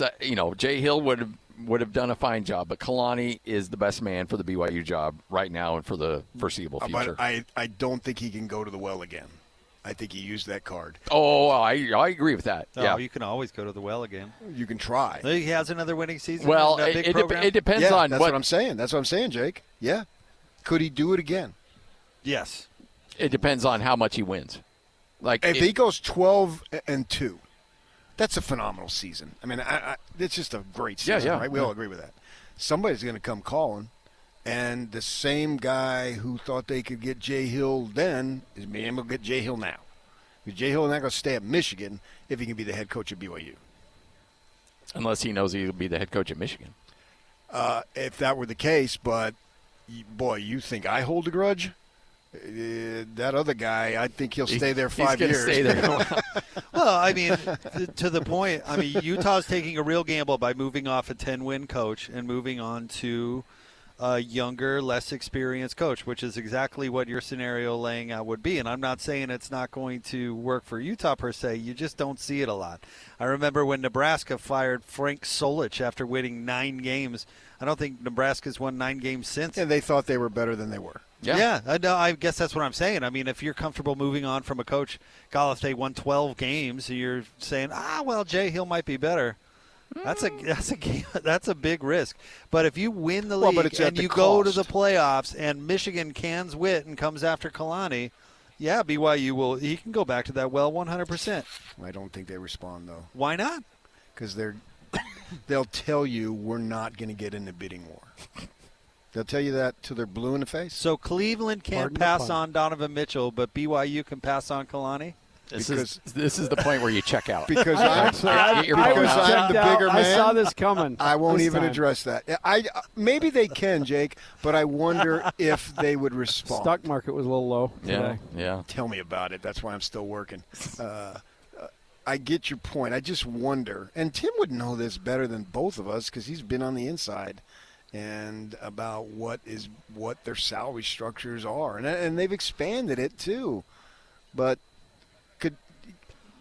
Dave Rose had that situation, right? They go to the Sweet 16. Brandon Davies is the only thing holding them up going to the Final Four. I think we would agree on that. And with Oklahoma and somebody else came after him. NC State? Yeah. And, okay, they had to sweeten the deal, but if that happened again the next year, would they say, come on, man, we just did it? Yeah, you can speak to it. The one thing that's interesting about I'm not taking any of that. I'm just going to tell a story about it. Because one thing Brian said was, zero institutional debt, right? Which is crazy. And we experienced that because part of Coach staying was he negotiated a verbal, because nobody would sign anything, verbal agreement that if we raised the money, they would build us a building, but not until the money was in the bank. So, I mean, it's just the way they do things. Yeah, and a desperately needed building. And we got it. We had guys getting kicked out of there, for some guy that had it booked over the top of him. Tyler Oz is trying to become the leading scorer in school history, and some guy's walking in. I had this quadrant of the gym book today. Yeah. You're going to have to leave. Wait a minute, the building that you built. No. That's why we needed it. Okay, that's why he needed it. Right. Yeah, just, and that's the thing, too. I mean, you guys, it should be the Dave Rose. Yeah. Oh, man. Facility. Don't get me started. Yeah. Don't get him started. Well, wait a second. Don't you tell me that. You want to see me get mad? You two have been at eat now. Yeah, I mean, it's the old battle in the culture hall between the blood drive and the wedding reception. Yes. Who had priority. And so here it's the same thing, and they needed that. I just wonder if BYU is thinking, man, we have spent so much money. But I hope they're in that position. I hope he goes 12-2. That'd be great. I mean, everybody loves the guy. I root for him big time. I'll be the first to admit it. I'm not going to hide my allegiances. He's everything that's right in a crazy, wrong college football world. I mean, the guy's been around long enough. We see that he's kind of a man of his word, does what he said he's going to do. Is stuck at this thing, and he looks like a grizzled veteran across the way. I mean, I remember, like I said, that very first press conference, we were there, and he had a lay, and he was bright-eyed, and I imagine he's learned a ton. Oh yeah, and I remember Marino Mahe said that he's at a loss for words, which is impossible for him because he usually talks everybody's head off. How much it meant to BYU football, how much it meant to the Polynesian community, to the alumni, because they had gone through 2 coaches, neither of whom would play for Coach Edwards, and then they got one of their own. And that's like, why did they run 2 miles to talk to Dillingham? Because he's one of my guys. Right. He's us. He was a fan. He didn't play college football. He didn't play senior year in high school. And once you have people that are your own, it's the same thing with Scally. This is going to be so weird. We're going to have BYU fans and Utah fans hugging it out and telling each other they love each other now. Oh, yeah. Yep. I foresee that for sure. We've never had as little animosity between the head coaches. Not that Kalani and Kyle had it, but the BYU fans had it towards Kyle. You can't have animosity towards Morgan. It's an impossible task. And so what is this going to do to the rivalry, man? We need we need some anger Well, back just into throw this rivalry. just have you get involved. There's and too much start love twisting involved for people's PK's words. liking. You could twist words, and you could get something started. Patrick the agitator. Guilty. I'm just waiting. I'm just Guilty waiting for as charged. for PK. I didn't. If I don't respond, it's like the Injunction. football director said. If we don't take action, we're going to stick at 12, right? Well, if I don't take action against the label the agitator, then I that's accept it. It's going to sit. You want me to take us to break? Yeah, sure. Okay. Go right ahead. No, I'm done. Now I got to find a logo. Kalani for the ganging podium. up on me, man. Next, 97.5 the KSL Sports Zone. And we're getting you ready for kickoff. This is Big 12 Media Day coverage live from Frisco, Texas, presented by Omada Real Estate. Buying or selling a home? Trust the experts at Omada Real Estate. This is 97.5 the KSL Sports Zone. We are live today, Big 12 Media Days. We're having a great time. It's brought to you by Omada Real Estate. We're down here at the Star in Frisco, Texas. Man, has it been an action-packed day. We've had all heavy on the BYU today. Utah will be going tomorrow with the second half of the league, so we're expected to hear from Devin Dampier and Wayshawn Parker, as well, of course, Morgan Scally and others. So a little bit heavy on the Cougs today. We'll be heavy on the Utes tomorrow. But also here today, Texas Tech, Colorado, Houston, Arizona State. We've talked to players from all of those. We talked to Dillingham. PK ran 0.6 miles over here to to get in on that interview. We'll have them all up at KSLSports.com if you want to give it a listen. We're teaming up with Beehive Meals to honor people that impact youth sports in our communities. Nominate the youth sports volunteer you know for the Beehive Meals Hero of the Week. You can do so at KSLSports.com/contest. And then listen every Thursday afternoon to this show, Jake and Ben, for the winner.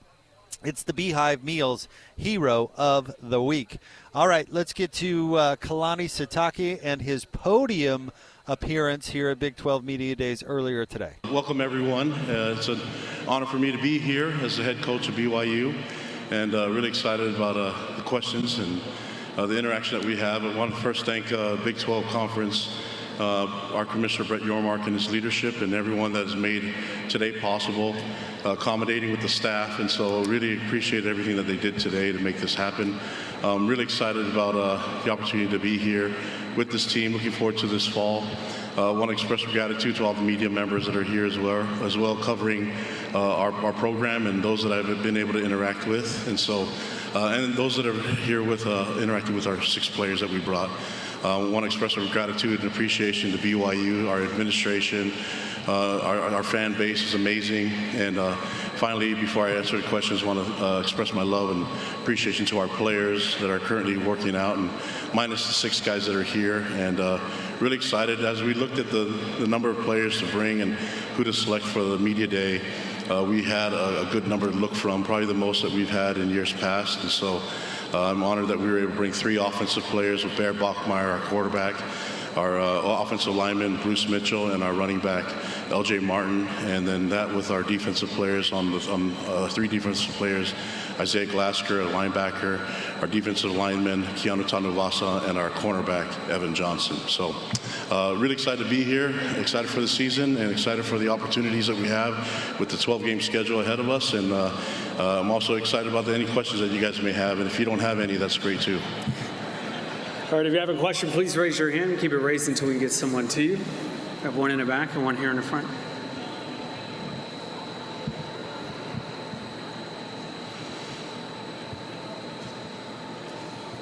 Hi, Bailey Sheffield with KillerFrogs.com. Obviously, you had a great season last year. I just want to know, how are you keeping your team from being complacent and getting comfortable with such high expectations? Yeah, I think the key is to keep focusing on what we can accomplish, the work ethic. So I'm honored that I get to work with amazing young men that have great work ethic, and complacency is not in their vocabulary. And so finding ways to improve. We know that last year was some really cool things, some awesome success, but at the same time, we know we can do better, we can improve. And so looking at the opportunities to just find a way, me as a head coach, get these guys to play their best 12 times. And so with that being said, we still need to make mistakes in practice and make sure that we be aggressive in the way that we train. Obviously, the season is going to come down to, it's going to require some physical part of the game too, and a little bit of pain, and I think all that's necessary. So these guys are committed to getting that done, and I'm excited to be their coach. Center right, second row. Coach Lynn Harrington, Stay Alive Power 5. How you doing today? Doing good. Good to see you. Good to see you again. So your running back, L.J. Martin, he only needs 1,631 yards to become BYU's all-time leading rusher. And considering that he was named the preseason Big 12 Offensive Player of the Year, do you feel that there's going to be more pressure on him and it puts a bullseye on his back for this upcoming season? Well, the great thing about LJ is that he is not a me-only guy. So I think he's ready to do whatever it takes for our program, our team to be successful. But I always want to make sure that he knows he doesn't have to do it himself. He can depend on the other 10 guys on the field with him, and he can also depend on the other 2 phases. So the goal is for us to play complementary football in all 3 phases, and that might require him to run the ball a little bit more than other games. But I'm not really worried about getting him the necessary yards. With the new rule, LJ has 2 years to play, so I don't know, maybe you guys can talk him into staying for another year, but right now we're focused on this season and getting him the opportunity to be at his best. The fact that he can depend on an offensive line that has a lot of experience is going to be a key, and Bruce Mitchell leading the way, I think it's going to be very helpful for him. Far right side in the back. Yeah, Kalani, Jake Hatch, the Locked On Podcast Network. Just wanted to ask you, in terms of Bear, how much better can he be a year 2 versus what he was as a season ago? I don't want to put any expectations on him, but he knows the offense a lot better now than he did last year at this time, you know. So the goal for us is to put him in a position where he can still progress, find ways to get better, improve his game. And that comes in a lot of different ways. And so you look at all the factors going into it. I think you guys see him and see the physical change that he's made. We need to make sure that there's a positive mental change in him, that as he gains football IQ, that he realizes, like I said about LJ, that Bear doesn't have to do it himself, and he can rely on his teammates in the other phases of the football of the program to help him. So I think the goal is just for him to just manage his role as a quarterback, and he doesn't have to be the answer for everything. Center right, second row. Hi, Ella Bachmeier. Today I'm here with AP As We See It. A lot of your players talk about how personable you are. My brother's even saying you're like a crazy uncle to them. Is how do you build that chemistry with players, especially this summer with new players on the roster? I think for me, it's not to mess it up. And I think even as a leader, I think sometimes me as a head coach, they don't really need me watching everything they do. Giving them autonomy and the opportunity to make decisions in the program, we result in them feeling like they have a part in it and that this is their program. Listen, my job is to serve them as a head coach and to allow them to perform at their best, which means I have to put in a lot of work, and it usually doesn't mean I have to interact with them all the time, but when I do interact with them, I need to make it memorable and not a waste of their time. So the worst thing that can happen is I'm talking to a young man and he takes a look at his phone while I'm talking to him. It's like, maybe I'm old school, but I'm trying to get as much information to them as possible.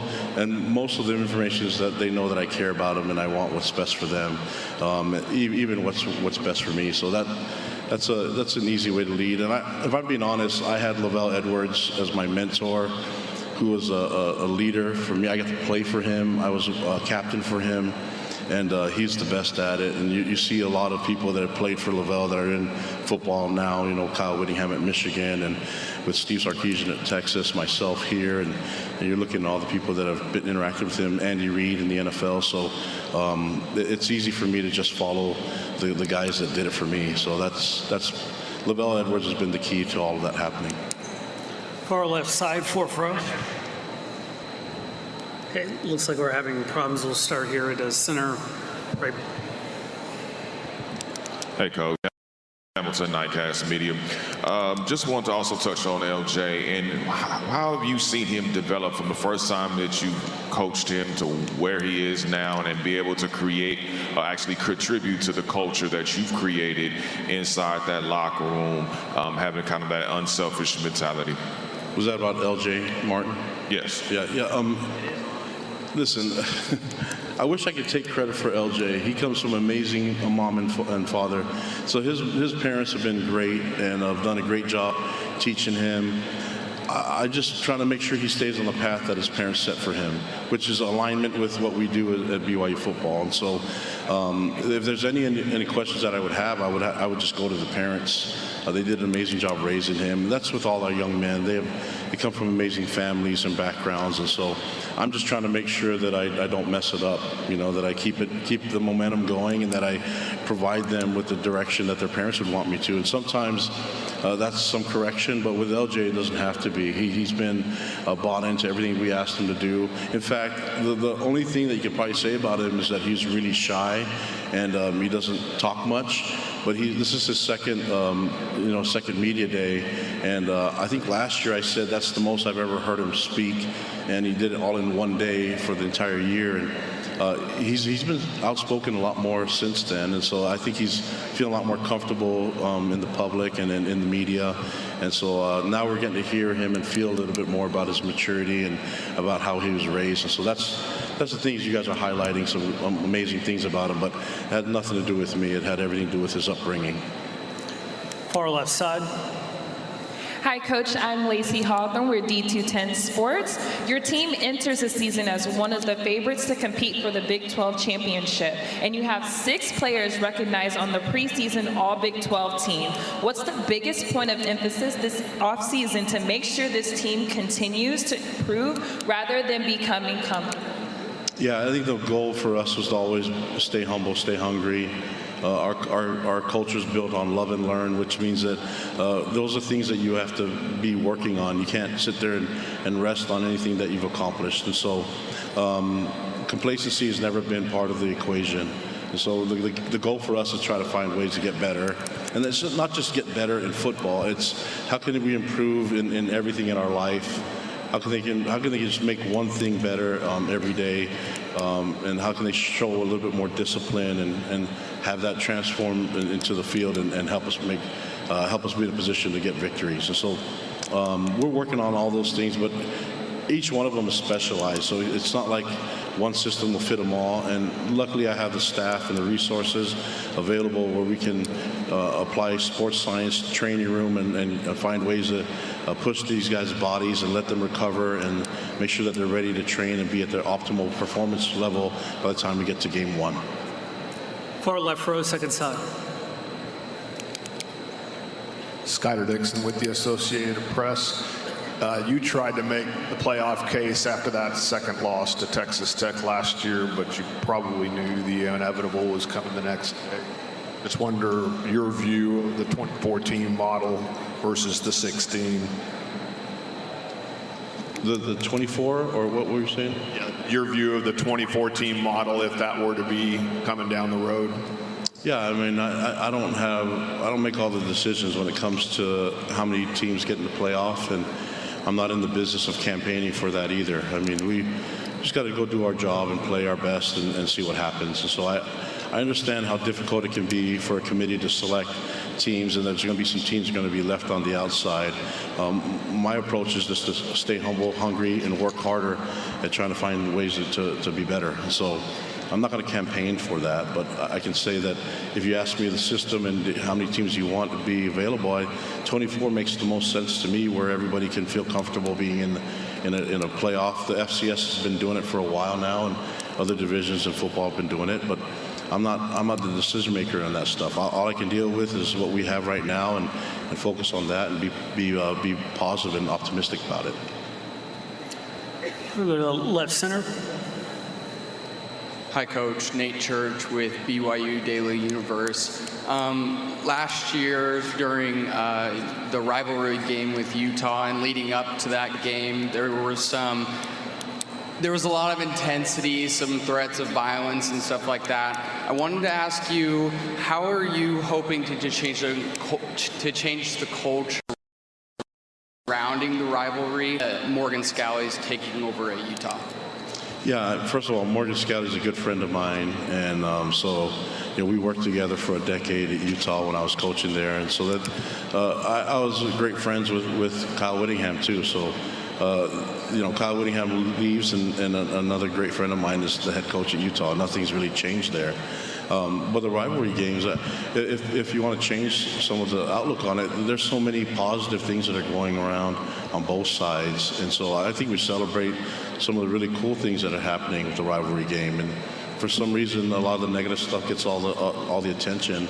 But there's some really cool positive moments and families that are on both sides. I mean, I have family members that graduate from Utah and family members that graduate from BYU. So that's what actually makes it intense and fun, is that it affects households. You know what I mean? So, but the respect level and the love, I mean, I don't know if there's going to be anything different. We've always respected and loved our rivals, and I think they feel the same way about us. I know I was there. So I think that's what makes it even more fun. There you go. That's Kalani Sitake, the head coach of BYU, from the podium earlier today. We did have Kalani live on the show earlier today. We've got that up at KSLSports.com. By the way, quick plug for our compatriots over at Channel 5, KSL Sports Channel 5, with Jeremiah and Sam and Stevenson, Sylvester, Sly. They've been doing a great job here. Check out all of their great coverage, because I don't know, I've been looking around a lot. I don't see any other TV stations locally here. So pretty lucky that we can get these guys down here to give you top-notch coverage of Big 12 TV or Big 12 Media Days, not only on the radio, but of course on KSL Channel 5 as well. So make sure and check out all those guys. Great work. They're doing a fantastic job as always. Coming up next, we'll let you hear another podium from Joey McGuire, the head coach at Texas Tech. And then coming up in the 5 o'clock hour, whatever time it is, we'll have all of our BYU live coverage, all of our show coverage today for you if you didn't have a chance to get it. So live from Big 12 Media Days, more next, 97.5 the KSL Sports Zone. All the insight and analysis of the Cougars, Utes, and the rest of the conference. Live from Frisco, Texas, this is Big 12 Media Day coverage on 97.5, the KSL Sports Zone. Presented by Omada Real Estate. Buying or selling a home? Trust the experts at Omada Real Estate. Media Days coverage brought to you by Omada Real Estate. Big thanks to them for helping us come down here. We heard from Kalani Sitake in the last segment. I think BYU and Texas Tech, most people down here consider the favorites to win the league this year. Maybe the Utes, maybe Houston, maybe Arizona would take exception to that. But we heard from Kalani in the last segment. Let's now hear from Texas Tech head coach Joey McGuire. Well, I know nobody believes this, but I am fired up to be here. I am excited to see you guys. Just like every year, every time I get to see you guys, that means we're one step closer to playing football. And, man, we're really excited. Excited about the guys that I brought with me today. It was cool to see the preseason for the second year in a row, the preseason Defensive Player of the Year is a Red Raider, and that's A.J. Holmes, our starting defensive tackle, second-team All-American last year. Brought Bryce Polak, our starting corner. Brought Sheridan Wilson, our starting center, Ben Roberts, our starting middle linebacker, we're able to bring Terrence Carter, our starting tight end, and Coy Aiken, our starting wide receiver. And, you know, it's really cool to see Ben and Sheridan go through this experience, because they were mid-year freshmen my very first meeting whenever I got the job, the very first team meeting. And so it was fun to watch them come to this, and I know they've had a great time. Great to see our cheerleaders and Raider Red over there, our media teams here, my chief of staff, Antonio Huffman. We're excited. I know that a lot of coaches have come up and said that, and we're really excited. We had a phenomenal year last year, and we're looking forward to kicking it off on September 5th. Looking forward to starting Big 12 play on week 3 against a great Houston team. We feel like we're in a really good spot culturally, and team-wise. And, man, I just appreciate everybody being here. Appreciate Jerry Jones hosting us. I'm going to use Kalani's line. I'm excited for your questions, but if you don't have any, then I'm okay with that too. So, no, just kidding. With that, open up for questions. All right, we'll go to center right, third row. Hey, Coach. Corey Whitman with the Daily Toreador. Obviously, there was a ton of commotion on the program this offseason with the national sports media, and obviously that has the opportunity to take away focus from your players. I'm just wondering, how are the guys, especially veterans like Ben Roberts and Sheridan Wilson, in redirecting the guys to focus on football? Yeah, I think, one thing that I truly believe in is to bring a team together. Shared success is part of it, but shared adversity brings you even closer. And, the last couple months we've gone through some adversity. I do believe if you walked into our building every single day and you walked into the weight room and the workouts or football school, you wouldn't know that anything was going on. And a big part of that has been Ben and Sheridan. We met multiple times. With them being our two captains, and really I talked through this with those guys and how they felt and what we wanted to do, and they've been incredible. I'm really fortunate. We've got a really strong leadership group. Cam Dickey, Jacoby Williams, Howard Sampson, guys like that, and just really strong people, and they've kept us focused on football. At no point did I feel over the last few months that anything's taken away from the football as far as in the building. Far left side, front row. Sean Dillon, Rockin' Pregame. Coach, underrated players that we're not talking about right now on offense and defense that we should be? I think Trey White and Adam Trick are two guys.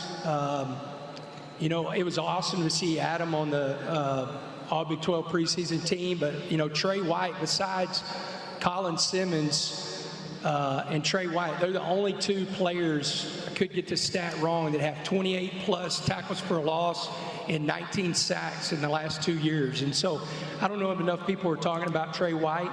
Adam, I don't know if enough people are talking about BJ Jordan.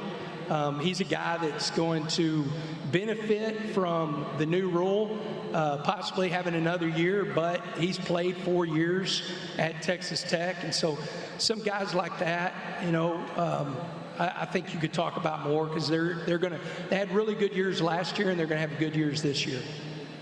Center right, fourth row. Coach Dan Tortora, wakeupcallDTT.com. Just what you can say to the quarterback room, the leadership that's come in there, and what that competition looks like, what the fall looks like going into 2026. Yeah, really fortunate to have a guy like Will Hammond.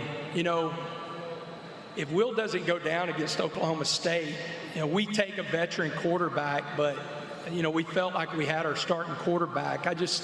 I think with the amount of money that's being placed into these rosters, we felt like if there was any setback injury-wise, we couldn't take a chance that he's not going to be ready. We've been fortunate, one, that he hasn't had any setbacks, and two, if you ask Will Hammond throughout this process, he would tell you he was our starting quarterback and wasn't going to back away. He's a unique individual, and I think, the one thing that I could say, if you wanted to see what Will Hammond was, watch him come off the bench against Utah, and not the game that he played. I'm not talking about the play, but the way the players reacted when he came into that game, the belief and that the love they have for him.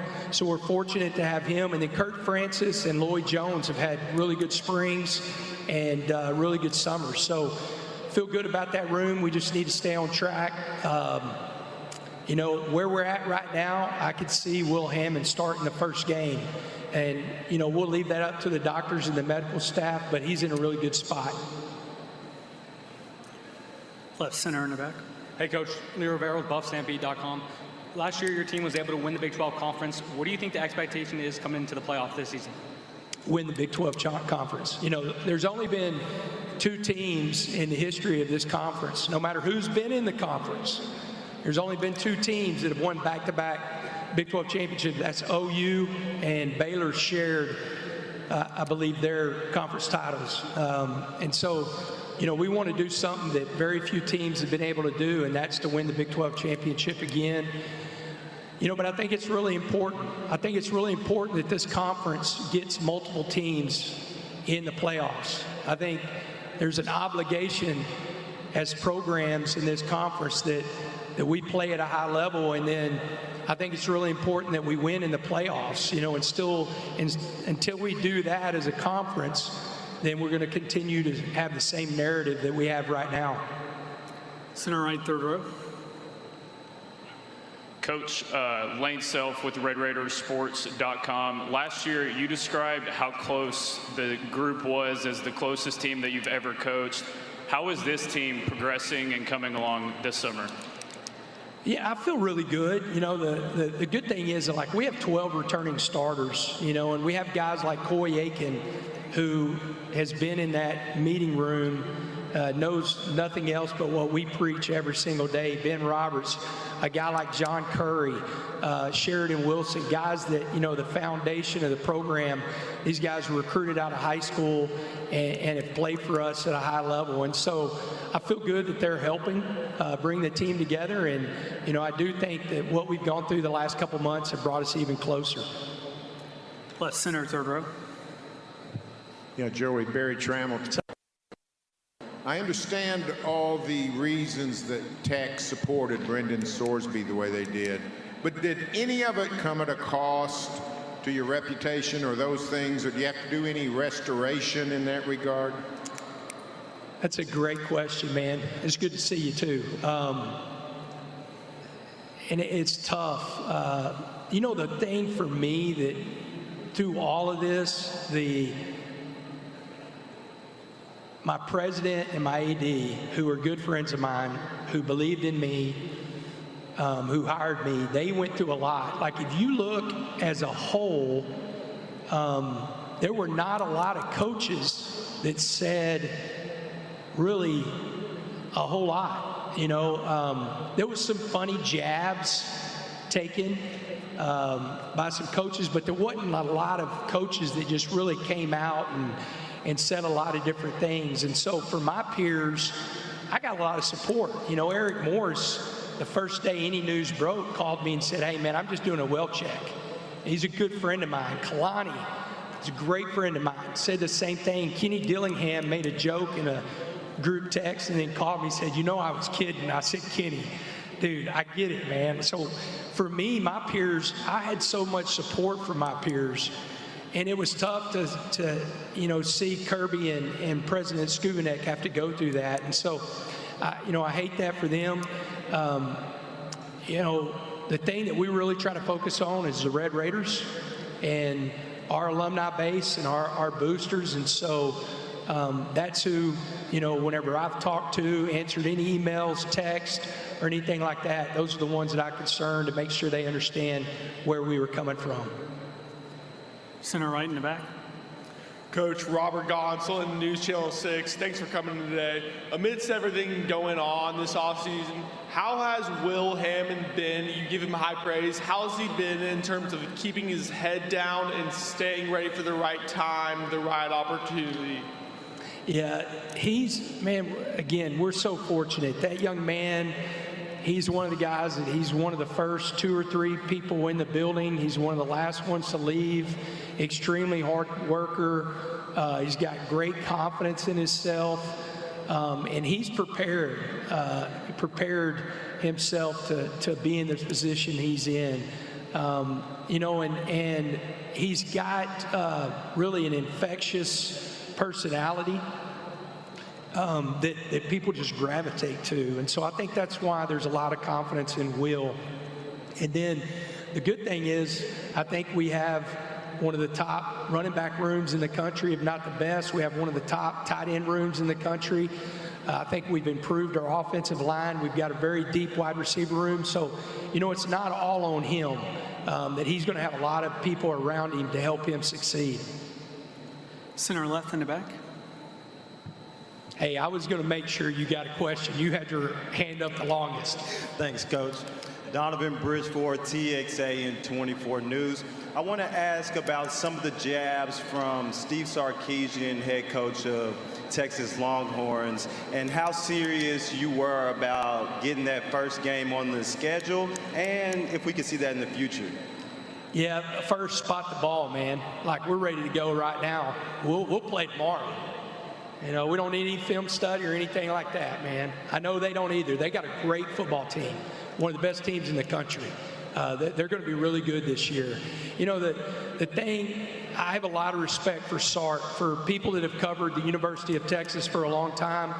You know, what he's been able to do to be successful and sustain success, it's hard to do. You know, Mac Brown was the last coach to be able to do what he's doing, you know, and before that, y'all would have to help me of who was before that other than Darryl Rule that literally had the success that Sark's having. And so I have a lot of respect for him.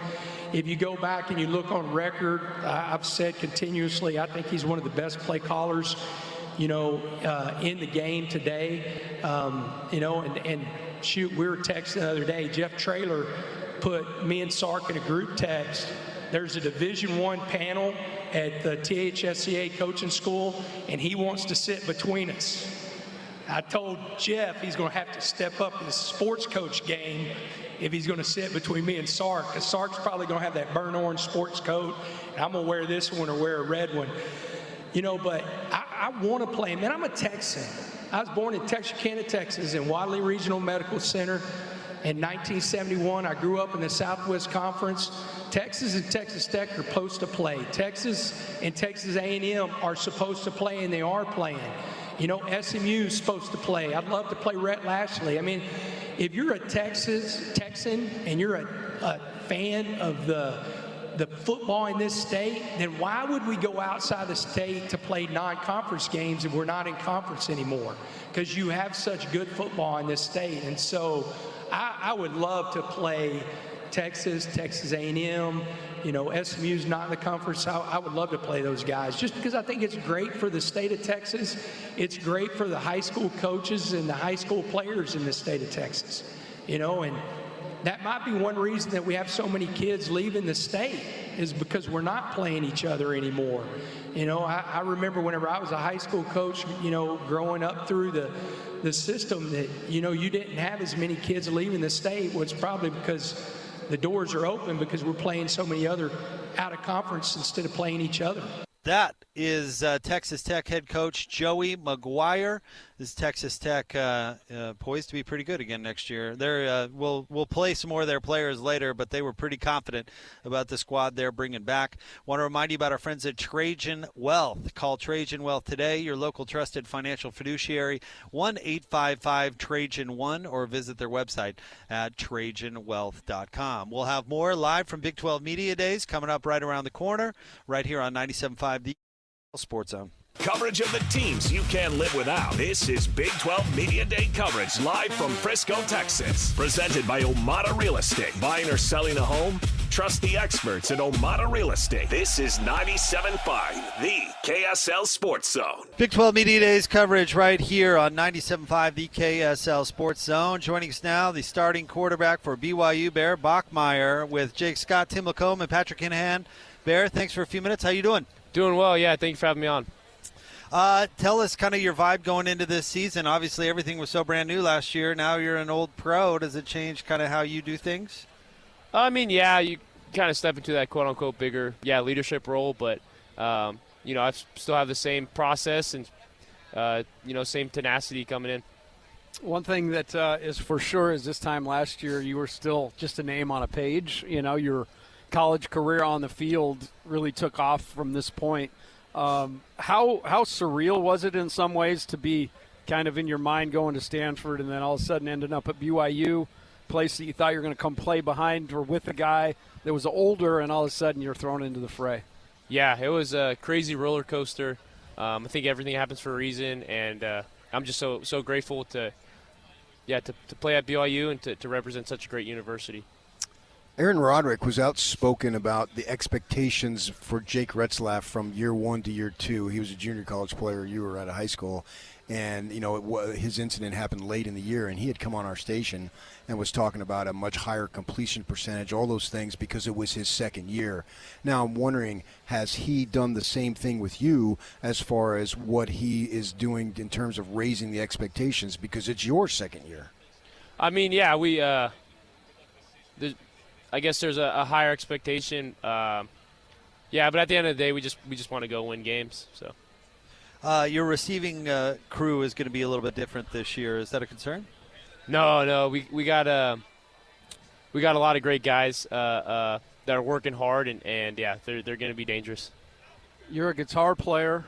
We talk enough football today. Let's talk guitar. Yeah. What are you strumming? What's your latest? Do you write your own stuff or you play covers? A lot of covers, but I've fooled around and written some songs. I just learned Leroy Brown. Oh yeah, yeah. Jim Croce, man. Yeah, some Jim Croce. So I like it. I love the fact that you're a humble dude that goes on the weekend to play the guitar for people that are in a tough spot. So congrats on that, and I hope you keep that kind of stuff up. It's really cool. Thank you, sir. I think everybody, all the BYU fans, are waiting for Bachmeier to Bachmeier for 6. What do you think? Yeah, no, I mean, shoot, I'm waiting for it. Yeah, everybody seems to be waiting for it. We got to get it. We're going to get it this year. So. Where do you see him fitting in, your brother, obviously? Oh, I mean, everywhere. The cool thing about our receivers is that you got to be able to play everywhere, and you got to be smart enough to play everywhere. So, Tiger's got a mindset and a mentality to him that, when he lines up across somebody, it's like, I'm going to go get this ball. And he's got a great catch radius and a very dynamic route runner. So, he's going to be really good. Being the starting quarterback at BYU is a little bit different from a long line of really great quarterbacks, and it carries with it a little more attention maybe than your average university. Do you like that? And is it something that, I don't know, that puts pressure on you? No pressure. I've actually I love being at BYU. I mean, playing for Coach Kalani and just representing this great university. Obviously he's made me a better player, but I've become such a better young man and a better son, a better brother. And I love representing BYU and just the mission statement is to be men of service, and so just try to do anything I can to spread joy. Is in terms of that, is he go into detail in terms of how he brings that out of you guys? Is it just the consistency of the message? Is it the example that the way he treats people? How do you guys carry that on? What he teaches? Yeah, it's just him on a day-to-day basis, and a story that I share all the time is I'll try and shorten it, but on my visit when I was talking with Kalani, he was talking about a week where they were playing Utah a couple years ago, and some assistant coaches had daughters that had to or that were playing at a volleyball tournament, so they had to miss Tuesday and Wednesday. But they were contemplating on going to the game, or obviously it's a big game versus Utah, so you can't miss practice. And Kalani says, "What are you guys doing? Like, this should be a no-brainer to go watch your daughters play."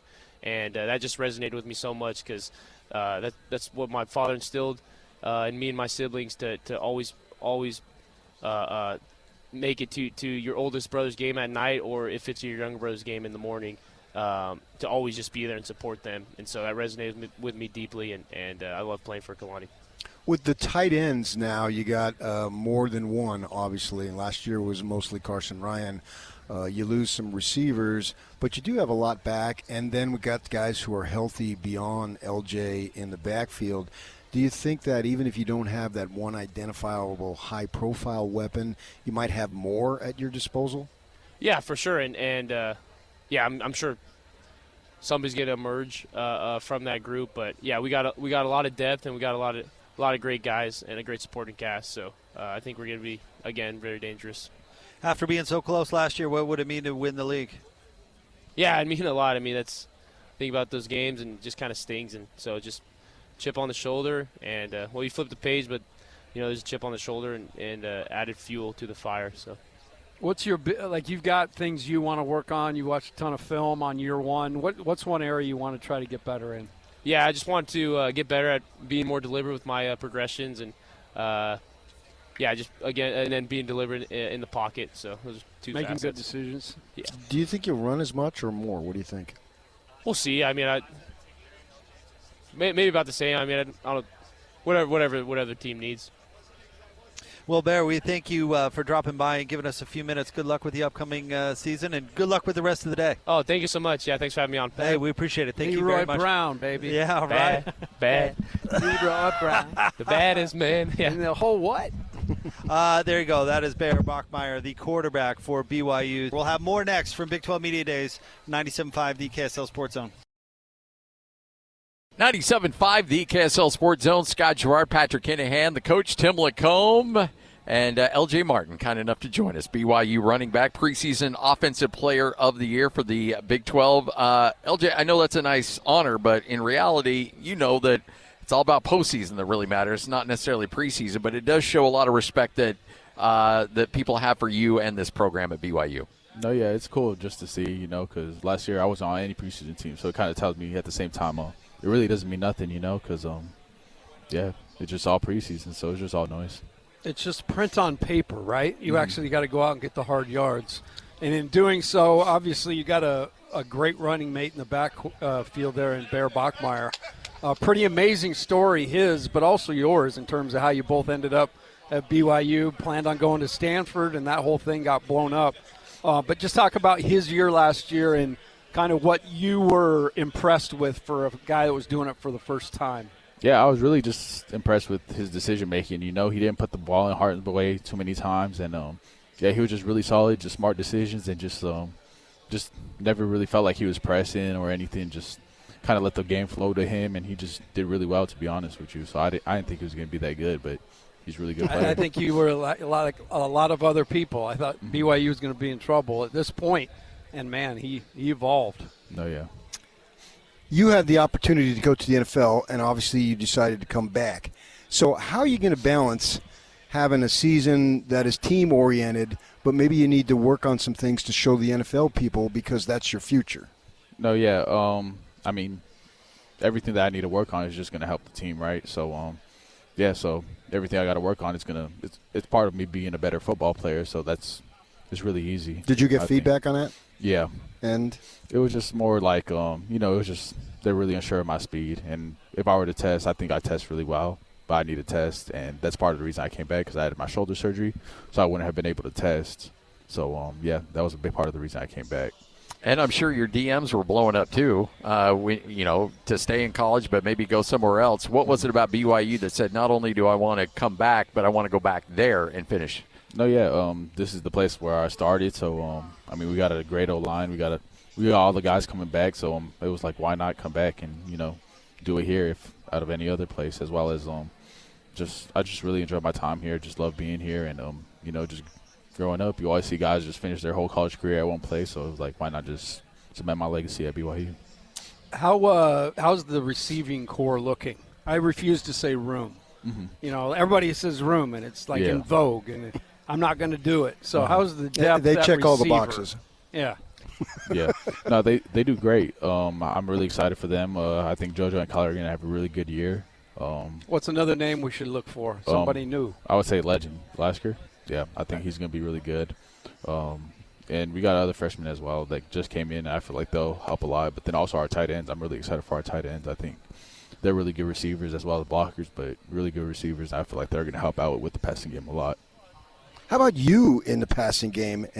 Because we're going to see Aaron Roderick probably open it up more because Bachmeier has got a whole year experience. He's a veteran now, and maybe see some different things. I'm wondering if that might be something in the arsenal that wasn't exploited as much, but we could see it going forward. Yeah, I think we'll definitely see. I think we saw it more at the end of last year, like some at UCF where I was split out and, you know, I was on a slant and stuff like that, more like option routes at the backfield. So we kind of saw that towards the end of last year, as well as, you know, just quick game out the backfield, you know, when we played Texas Tech in that championship game. So I felt like with those two things, you'll see a little bit more receiving from me out the backfields.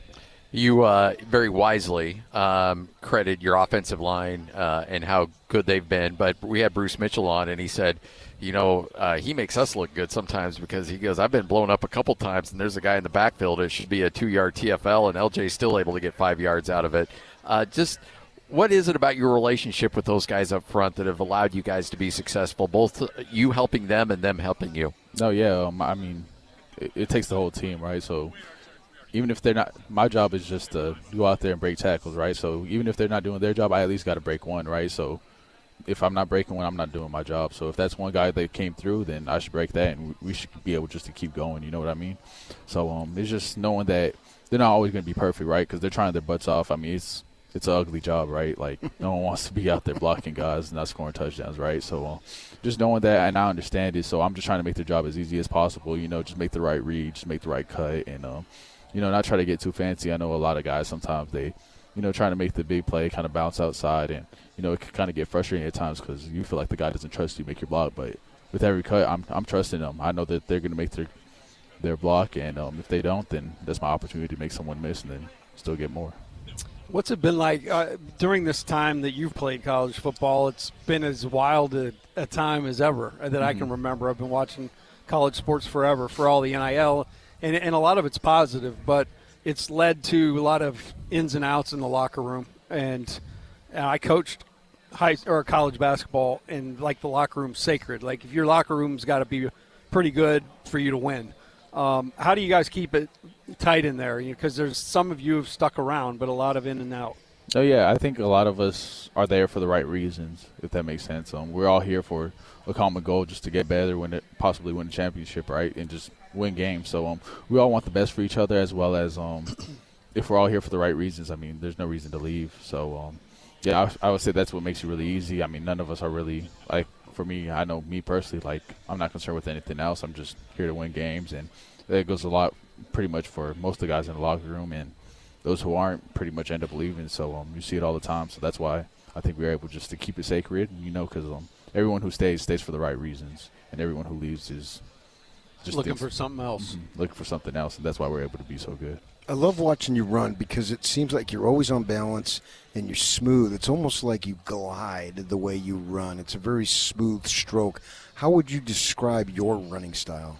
Yeah, I would say like it's a balance, right? Because you want to be physical, of course, and then you also want to be able to be agile. So just knowing that it's just using the best of both worlds, because I would say I'm a bigger back, but also I'm able to make people miss. So just using that to my advantage, because people are going to try to come down and thump me. So just knowing that they're going to come down out of control because they feel like they got to hit me really hard. Now I can make them miss.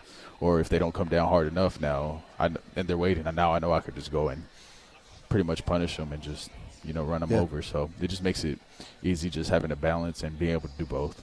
So when, look, everybody wishes they could play football at your level. Everybody, so a lot of us live vicariously through you. So, in the eyes of a fan or somebody that loves football, what's it like when it's 3rd and 1 or it's goal line and everybody knows where the ball's going and where, and the defensive line, everybody knows that it's probably going to be you to try to get that first down or try to get it into the end zone, and it's just muscle versus muscle. Like what are those moments like as a running back? No, yeah, it's awesome, right? Because that's what I live for, to compete, right? So it's just like the ultimate like competitor right there, right? Third and 1, 4th and 1. It's like it's us versus them. Like we got to move people and we just got to get it. So there's times where it opens up greatly and we're just right through. There's other times where it's all clogged up and shoot, you just got to I'm hitting Bruce in the back and I'm just dragging them forward, it's stuff like that. And they're just pushing me. I get hit and I'm in the backfield, but I'll stay up and they're just pushing me forward. So it's stuff like that. And then also there's other times where, like, I can remember a time last year in the Texas Tech championship game on the first drive, the D tackle slammed someone and he was just right there waiting. I made a jump cut and got there and we got the first down. It was just like, and it's just awesome, right? Because that's the times like you live for, like, it's the ultimate time like where your team needs you to do something and you get the ball and you're like, I can't go down no matter what. Like, I can't go down, right, because I'm letting all these people down. So I'm just trying to do whatever I can to get that first. And, sometimes it works out. Other times they just get the best of us. But that's competition, that's right? Life. So, yeah. LJ, thanks so much, man. Appreciate it. Good luck this upcoming season. Thank you for you guys. As we look forward to catching up with the man himself. Oh, there he is. Yes. Take a seat. Been talking to him fella. for years in different colors, no less. The Minister of Defense. Keanu Tanuvasa, kind enough to join us. How are you, man? Great, sir. How about yourself? You know what? I'm doing a lot better now. We get to chat with you. How is your summer going all right? It's been great. Yeah, I've got a lot of time to spend with the wife, a lot of time to spend with the boys, getting ready for a baby coming in November. So taking advantage of what I got now and then excited for what's to come. You came in with a big reputation, right? You did great things at Utah and expecting to do those things at BYU. Now you're going into your second year.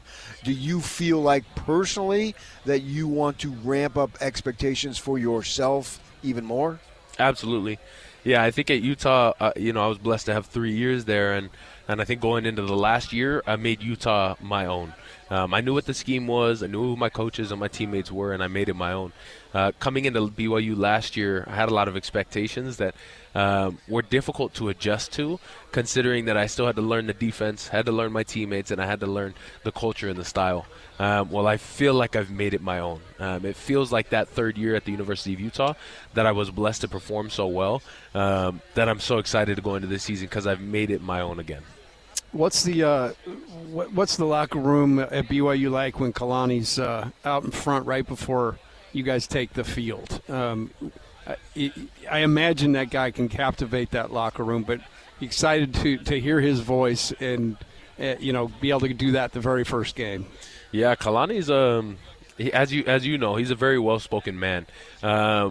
He's calm and collected, which is great because I think the team needs that presence there. But when the time is necessary to get right and to get excited, to get amped, I think he definitely is able to ignite that fire right before we step out. And the dancing's not bad either. Oh, the dancing's great. He's really got it. He's got the moves. He's got them. All right, so I want to go through a scenario here, and it's a what will you do? Because I guarantee you've had these conversations. Sir. Let's say you're in a hotel room, November 6th.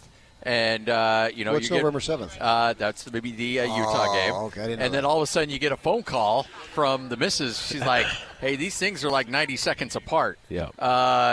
What happens there in the Tanuvasa house? Oh, that's a great question. Don't answer it, man. You don't have to. Just wait till the time comes and then make your choice. Hold on. Just wait about 36 hours. Everything will be good. Exactly. I'm just going to tell her, hold on a little bit. Just trying to save you some marital. Take some deep breaths. Exactly. I'll probably – God's timing is perfect. I can't argue with it. So if it's time, the baby takes definitely more of my life over that rivalry game. But the Lord will make it so I can play. Yeah. Have faith. Exactly. He's got faith. He's bigger than you. Little faith, Scotty. He's from Logan, It's that Logan thing.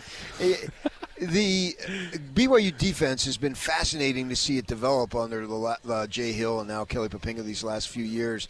The linebackers have got a ton of run, and even the secondary, which historically hasn't been one of BYU's stronger points, but they're developing defensive backs, and we just had Evan Johnson, potential pro player, and now it's like the spotlight has turned from where it might have been before at the back end to the front end. It's like, oh man, these guys, they've got to get pressure on that quarterback, blah, blah, blah.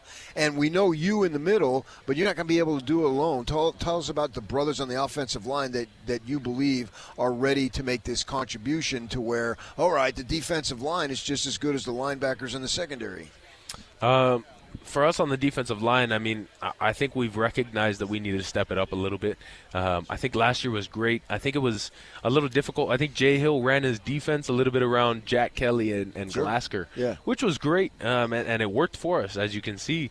But now it's sticking to with K-Pop taking over, who was our DN's coach, is letting the pass rush be between the big boys up front and adding a backer here and there. It's being wise with our timing about when we choose to blitz, but letting the boys eat. Let them get after it. Don't just try and open up gaps for linebackers, but let's get home. And I think not just that coming from Coach K-Pop, but that's a thing that's happened for me as well that I recognized last year learning the defense. I was wanting to open up these gaps for my linebackers and wanting to eat these blocks so that we could make these plays. I'm at the point that it's like I can do that, and I can also do that 5 yards in the backfield. they'll stick to me if I'm getting off the ball and I'm winning in the backfield. And so we're looking forward to implementing that more going into this year.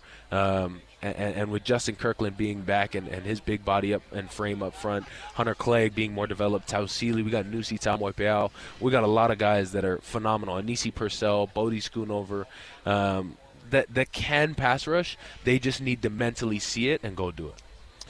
I think that's really an interesting point because so much of what you guys did was space eating, essentially not letting offensive linemen get to the second level, keeping your linebackers clean.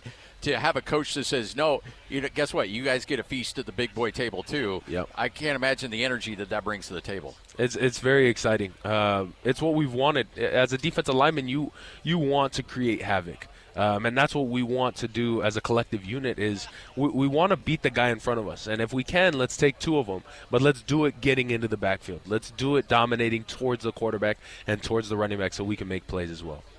Last year, you were kind of big news, making a move, and now it's not even a big deal anymore. Kyle Whittingham said, hold my beer. I'm going to go to Michigan. But that having that transition year under your belt, being at BYU, and being able to, set down roots, how big is that going into the season for you? Absolutely critical. I think I'm a person that builds from the foundation up, and I think when I tried to shift the foundation from the U to BYU, it didn't hold too well. And so I played well. It was good, and I'm proud of what I did.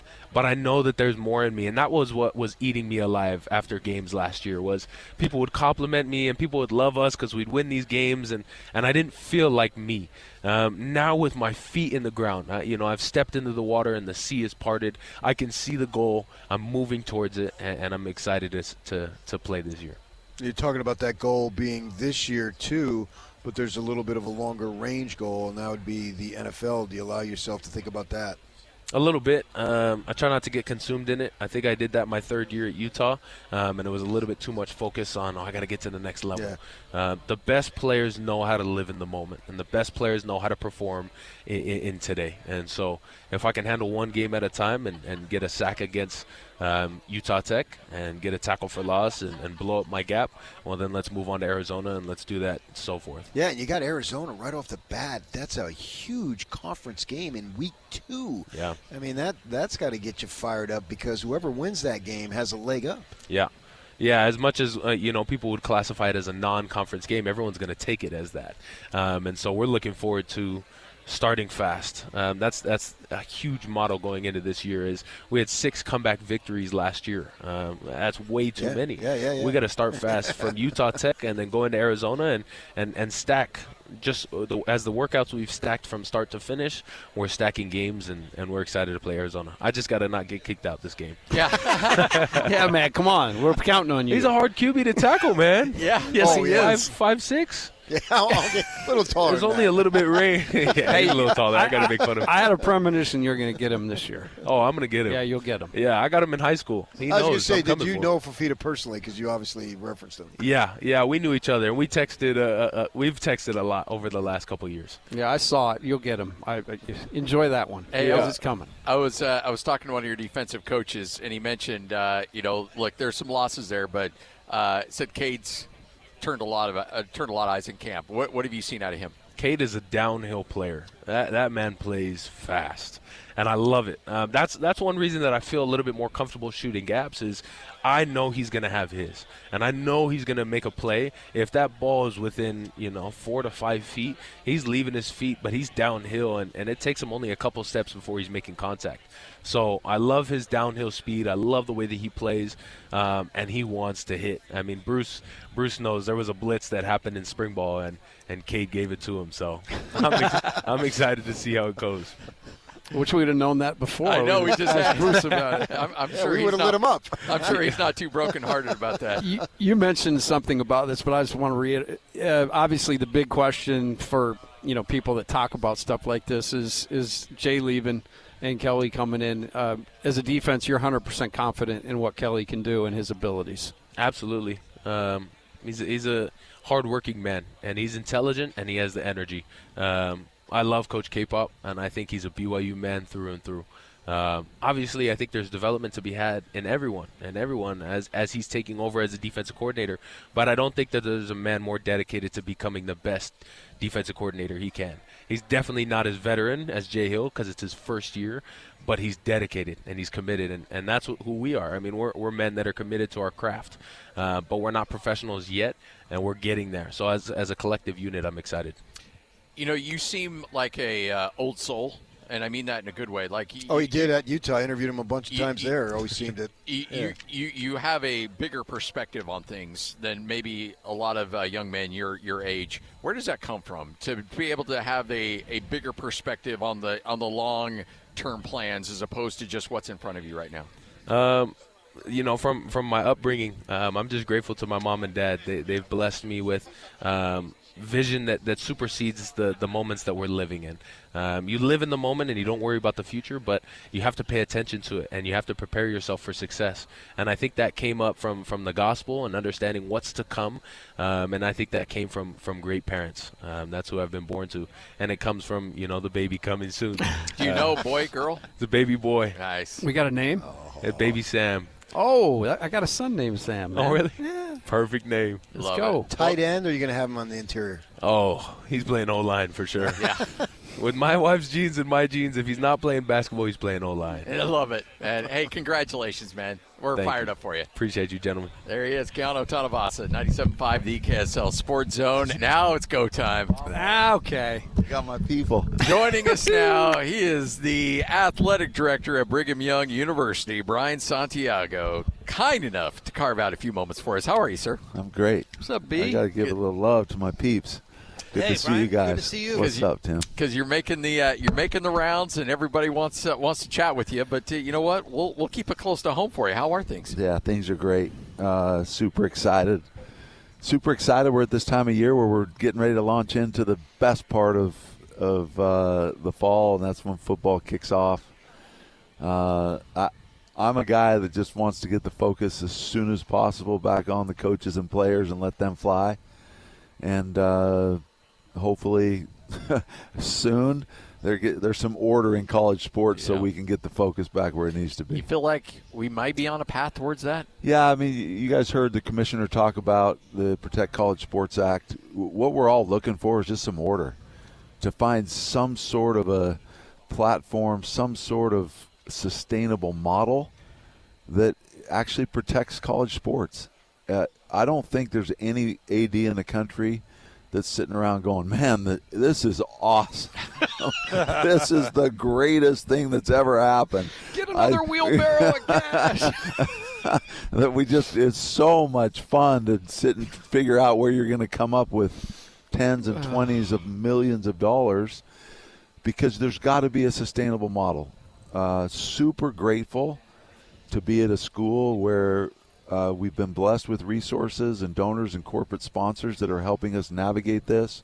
Super grateful to be at a school where we have an administration up through our president, Shane Reese, that is helping us navigate these tricky waters. But yeah, guys, like, we got to find some sort of sustainable model that the universities are going to be excited about, the coaches, the players, like everyone's going to go, yeah, this is actually the way it's supposed to be. So could I ask you a dumb question then? There's no dumb questions. If everybody, I believe you, ADs I'm sure wanted something, structure, something, right? And we've got bipartisan legislation that's in the works. So this is the dumb part. What's in the way? What's standing in the way? Well, it depends on who you talk to, but a free market, right? I mean, you've got universities saying we need some structure and limitations and some caps, right, for a sustainable model. And then you have a whole wave of free agents saying we don't want any cap. We don't want any model. We want to be able to maximize everything we can do. I think that there are some out there and universities out there that are also advocating for no limits. But it's not a sustainable model. So, somebody was just asking me and using the words breaking away and, What if all? And I'm like, yeah. As soon as you start talking about a college sports model that's all about breaking away, you're going to lose people. You're going to lose. To me, it's a lose proposition. I'm all about unifying. Like, how can we come together and get a model where everyone wants to be a part of it? Everybody from presidents on down. You just have to look around the country. There are very few athletic departments operating in the black. Now, I know you guys know all about business. If you keep operating in the red year after year, it doesn't end well. At least that's what I've heard, Brian. From my research, that's what I've heard. But I say that very respectfully. We have to find a model that allows universities and athletic departments to operate in a sustainable way financially. Super grateful. I've said this to you guys before. I'm super grateful to be at a university where it's mandated. We don't have an option to operate upside down. We're going to operate with the principles that we've been taught, and we're going to try to make sure we're bringing in more than we're spending. And in athletics at BYU, we don't receive funds. Contrary to what everybody in the world believes, that we have unlimited funds because of the church, we have to be self-sustaining in athletics at BYU. We don't receive funds directly from the church and allocated funds. We're trying to make sure we operate in a model where our revenues exceed our expenses, and it's a mandate. So I'm just grateful to be at an institution that, not number one, mandates that. Number two, where we're fortunate enough to have the support to do that. How juiced are you for this football team? Let's go. I don't know. Your guys seem great. The guys we talked to seem locked in. You look at those guys that are here, starting with LJ and Bear.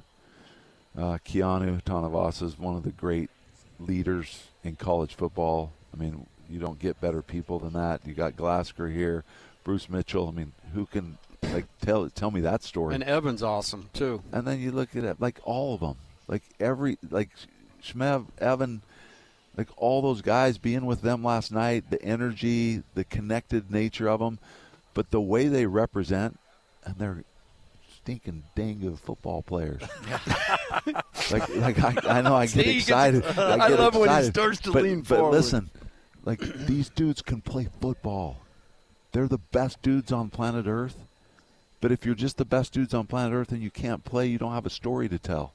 That's what I love about what Kalani and our A-Rod got K-Pop moving in to that defensive coordinator spot. But the amount of talent that's in the program, the elevation of the program, the national relevance, knocking on the door of college football playoff, and then we get to tell the story of these guys. That's what gets me excited, because if we're not good, nobody cares. We have to be good. And we are great. And Kalani's elevated that program where we are nationally relevant and we've got a story to tell. It's unbelievable. It gets me fired up because, our whole goal is to go play great football. But there's a bigger purpose. We got to prepare and continue to prepare these guys to go fly. Those dudes that are here, those 6 guys, are going to go change the world. Those are incredible humans. And man, can they play football. I'm so excited to watch them play. When you over the last, even I'd say the last 2 or 3 years, there's been a transition from, I'll use AJ for example. AJ signs at BYU and people are like, BYU. And now every 5-star recruit out there has a BYU logo as one of his final 4, final 5, that he's predicting. It went from, why BYU to, well, here's a 5-star, why is BYU not in his final 5? That transition's happened really quickly, where it's cool to be at BYU. How did that happen so quickly? Yeah, I give all the credit to our coaches and the elevation of the programs, but I don't want to miss the opportunity to give credit where credit's due. Our move to the Big 12 elevated it significantly as well. I mean, some of the best players in the country wouldn't consider BYU. Tim knows this firsthand, of the battle that they had. I thought it was just me. The battle they had going into living rooms saying, hey, we want you to come to BYU. Oh, we respect your program. We love your program, but we want to play in this conference or that conference. That Big 12 elevation happened, but I also think the elevation of the national brand, the elevated brand of BYU nationally with the coaches, right? All of a sudden, the best players in the country are saying we want to go to BYU, right? They're, like you say, you're seeing it when Ryder Lyons gets up in front of the cameras. Recently with some of the other big recruits in the country, I'm going to BYU. People that aren't associated with BYU are choosing BYU, right? We just happened with 2 or 3 of our football recruits in the room. Stand up and go, hey, I'm canceling trips to 2 or 3 other big schools. I'm coming right here. This is where I want to come. This feels like family here. It's part of who we are. It's our strength. And we're seeing more and more people outside of the BYU circle saying we want to be there. And then the big names that are associated with BYU and want to be at BYU are choosing BYU. It's a huge thing. But I give all the credit to the coaches and the student athletes, because really they're the ones on the front end of the recruiting. And at the end of the day, who do I want to really be around and be mentored by and coached by? I'm going to BYU, Kalani Sitake. I could name every guy on our staff. I want to be around Bear. I want to be around Keanu. I want to be around these players. Oh, Kevin Young has brought incredible credibility, right? A.J. DeBonsa chose BYU because of Kevin Young and his ability, and the staff and the people around him, the support staff, but their ability to prepare him for what he's in right now, because KY had been there. And it's going to continue to happen. But I go a little further. You look down the line, Kihei Akina. The guy's one of the best in the country. Seriously. Why does he choose BYU? Because of the coaches, because of the brand, because of the history and the legacy. Jane Hendegren, best in the country. Diljit Taylor. Why do they choose BYU? Because of the coaches. So I'm always, and Tim knows this being around me, I'm always going to point back to the people that deserve the credit. My responsibility is to make sure that the right coaches are in place, because if you have the right coaches in place, and I'm super humbled and grateful that Kalani chose BYU, continues to choose BYU, KY continues to choose BYU. We've got to make sure we have the right coaches in place, and then we're going to fly. This place is next level. I say it all the time, and I'm biased. There's no better place, and there's no better time to be part of BYU than right now. So I give you a lot of credit after the Sorsby mess and the athletic director meeting. You jumped on with these two guys like the next day, and I thought it was a great interview, and I thought you were as transparent as you could be. And then we see other ADs say things and other reports come out, and I'm curious, what is the relationship like internally with the schools now, and what do you think of Brett Yormark's leadership through that particular crisis? I thought the conference handled things really, really well. I love Brett Yormark's energy, his progressive nature. He's constantly trying to build the Big 12 brand.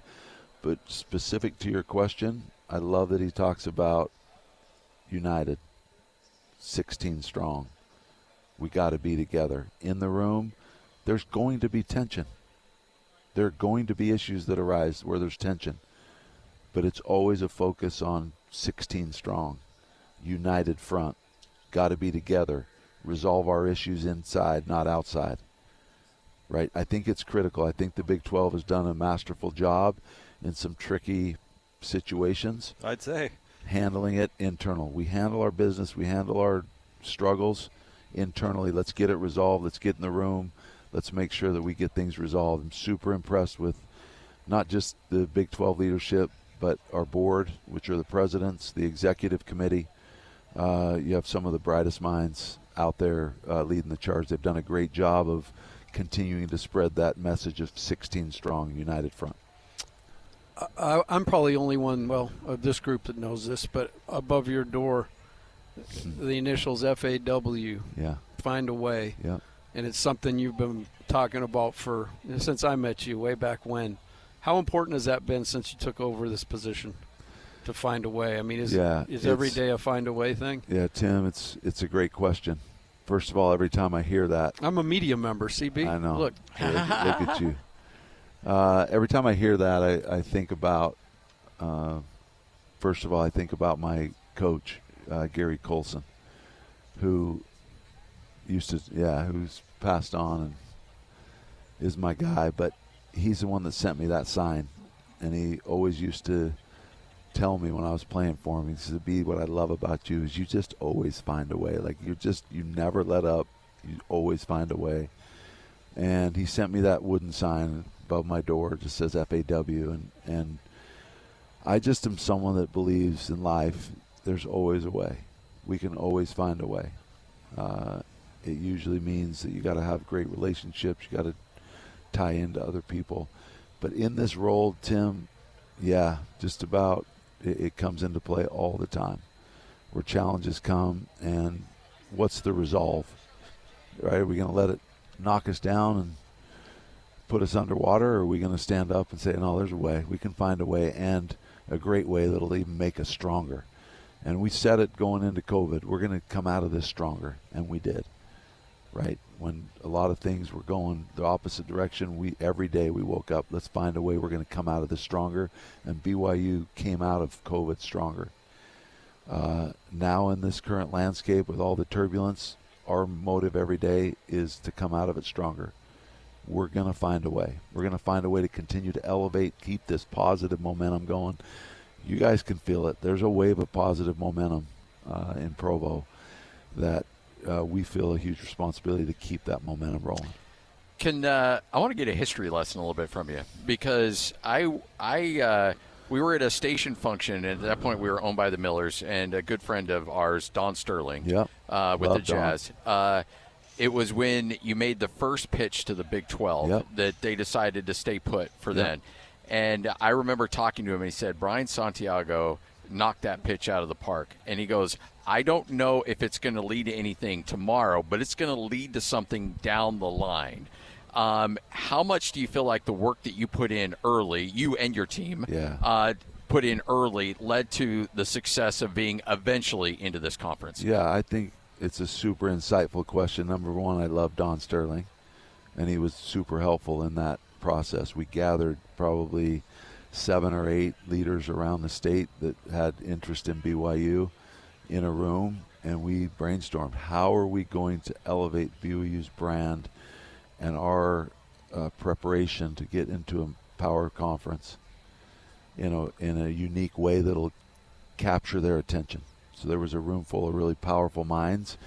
We came up with an all-in campaign that, to cut a long story short, we didn't get in that initial presentation in 2016. But the word that they used was extraordinary. Yeah. What you just presented to us was extraordinary. They were mind-blown on a number of fronts, including the fact, and it goes back to this financial viability, what do you mean, they asked us, that you don't have any institutional debt? That doesn't make any sense. Yeah, it makes a lot of sense. Let us explain it to you. Our sponsoring institution. But this is what happened. Fast forward, and there were reasons we didn't get in then. There were media reasons. There were financial reasons. I'm not disclosing anything. It leaked out there. There was reasons for them to stay where they stay put. But what happened when Texas and Oklahoma left? All that work we had done, the word came back. We already know who you are from 2016. You're an extraordinary institution. And they invited us. We were gearing up for another presentation, how are we going to convince them? And their words were, extraordinary, we already know who you are. We want to, and they called Tom and said, we want to invite you to be part of the Big 12. That was huge. But that preparation, what was put together and all that work behind the scenes had already painted the picture to where we didn't need to go try to convince anyone again. They already knew what was happening, and we were able to launch really into a whole new world for college athletics and BYU. Being part of the Big 12 has elevated the BYU brand in a massive way. And I hear from people all over the world that are part of Cougar Nation say, oh, if this is what it's going to be, we're in. We're in. What do you need to continue to elevate? Because now when you talk about universities that are in, our name's right there. People are college football, they're talking about BYU. College basketball, they're talking about BYU. College, you name it, they're talking about BYU. We're super excited about the future and what's to come. Being quarterback at BYU is something special. It's amazing. It's a long line, and I guess a two-part question. One, how is Bear Bachmeier handling the, on the field we see it, but the off the field, the celebrity, and just how much does having a QB1 at BYU mean to the entire athletics department? Yeah, Bear is a very unique leader, I would say. He has a very interesting way about him that's handling this in an extraordinary way. He's just Bear. Like, you guys have been around him. He doesn't try to put on. We're in our executive meeting the other day. We're all up there talking about all things college sports, and in walks Bear with his guitar, shorts and a T-shirt and flip-flops. Sits down, starts playing and singing to us. Sounds like another person I know. Yeah, sounds like our staff meeting. FaceTime you, baby. Yeah. But here was the thing about it is I think he just has a humility about him and a quiet confidence that allows him to just elevate as QB1. And that leadership, we all know when you're the QB1, all those guys in front of you, all those guys behind you, they want to migrate to someone that they know has that quiet confidence that's going to make everyone around them better. And that's what I think Bear does. Like, I watch him interact with our guys even on this trip. He's got a presence about him that is different. It's unique. I don't pretend to be a in-the-weeds football guy. I'm a passionate football guy from a standpoint of support and all those things for Kalani. But a week or two into fall camp last year when they were still trying to measure everything, I watched for a couple of days and I just walked up and said, one of these is not like the other. And I have no idea what X's and O's are going on in the field, but one of these guys is not like the others. He just had a presence about him that was super impressive.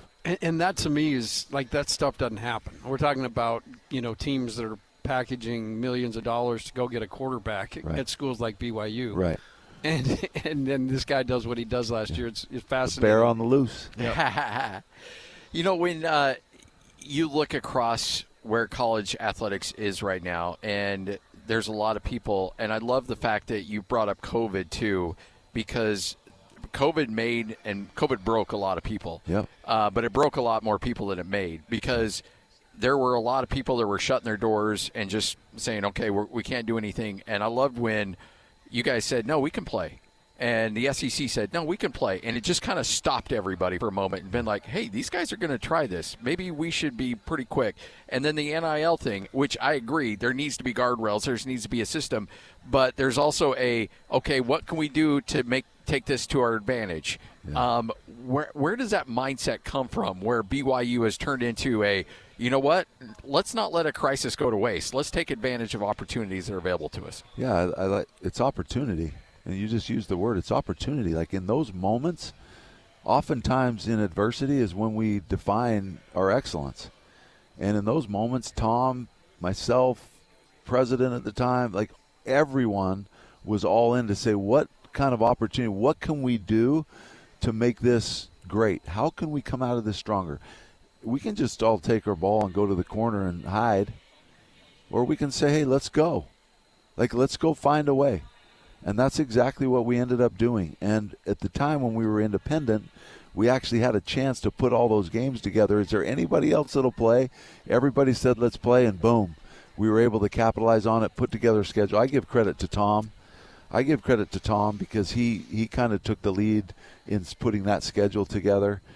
But our team, our coaches, everybody was like, let's go, let's be in. Let's find a way to test so that we can actually go get on a plane and go. Like, we put all of our resources in and found ways to make it happen.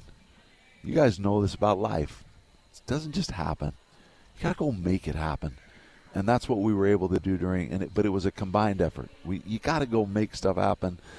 That's why we were able to come out of COVID stronger. You got a 40-yard dash in you today? Yeah, I Can do. we race? My legs are a little tired. I ran 6 miles yesterday. I don't do that very often. Where'd you play this morning? Didn't play this morning. I wanted to. Okay. It's load management today. Okay. It's load management. But I got some hookups here. I'm sure you do too. No, let's go. It's super nice to be with you guys. Hey, appreciate it. Thanks for coming by. It means a lot. Yeah, thanks a lot, guys. Brian Santiago, athletic director at BYU, right here on 97.5, the KSL Sports Zone.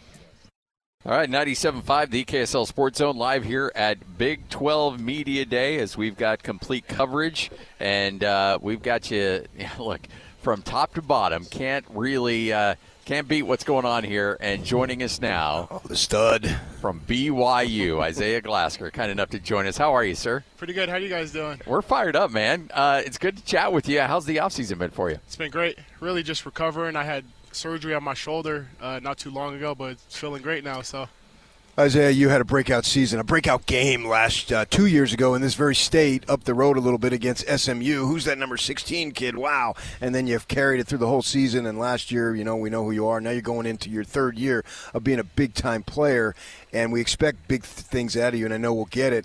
I'm wondering, you had a little change with Jay Hill versus Kelly Papinga, and cornerback coach, not your position, leaves too to go to Michigan.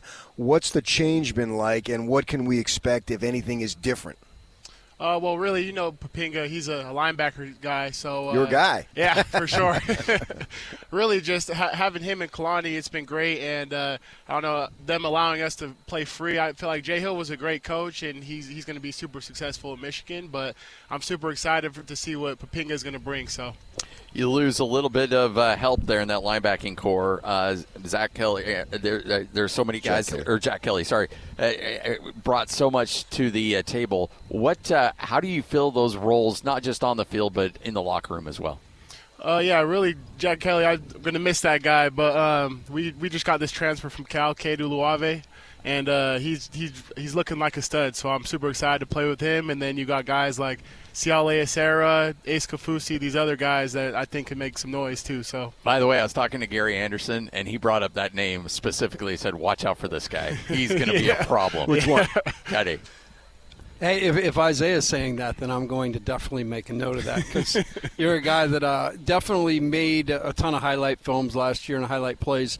This season, an opportunity to take another step and continue to lead, be a leader out there. How are you approaching that part of your job this year? Well, I feel like really even from last year, these older guys like Jack Kelly, being able to, be in the same room as him, see what type of leader he was, and really just help these young guys that are coming up to, just learn the plays and kind of get in the system and how stuff works at BYU. So. This is really your time, thinking that, because you're going to go off to the NFL, and I know you don't really want to talk about the NFL because you're focused on this year, but it's not like a make or break, but in a sense, this is your last chance at the college level. Mm-hmm. And what does that mean to you to be able to make sure individually, I'm sure you'll go out on a high note, but have the team too, because that's it for you?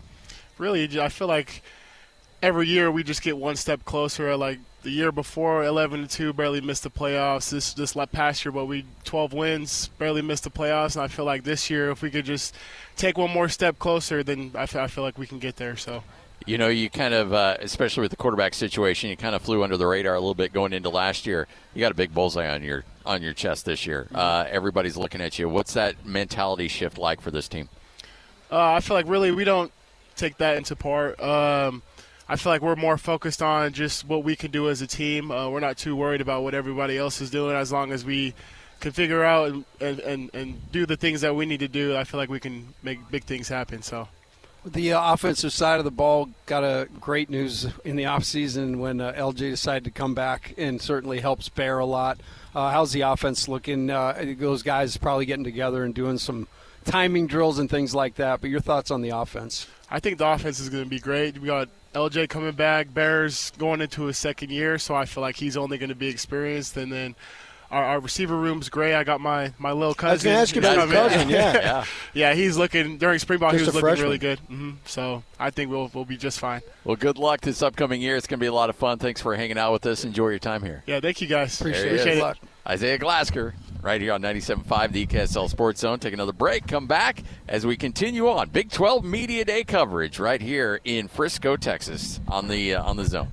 College football is nearly here, and we're blowing out the budget on our coverage of the teams you can't live without. This is Big 12 Media Day coverage live from Frisco, Texas. Presented by Omada Real Estate. Buying or selling a home?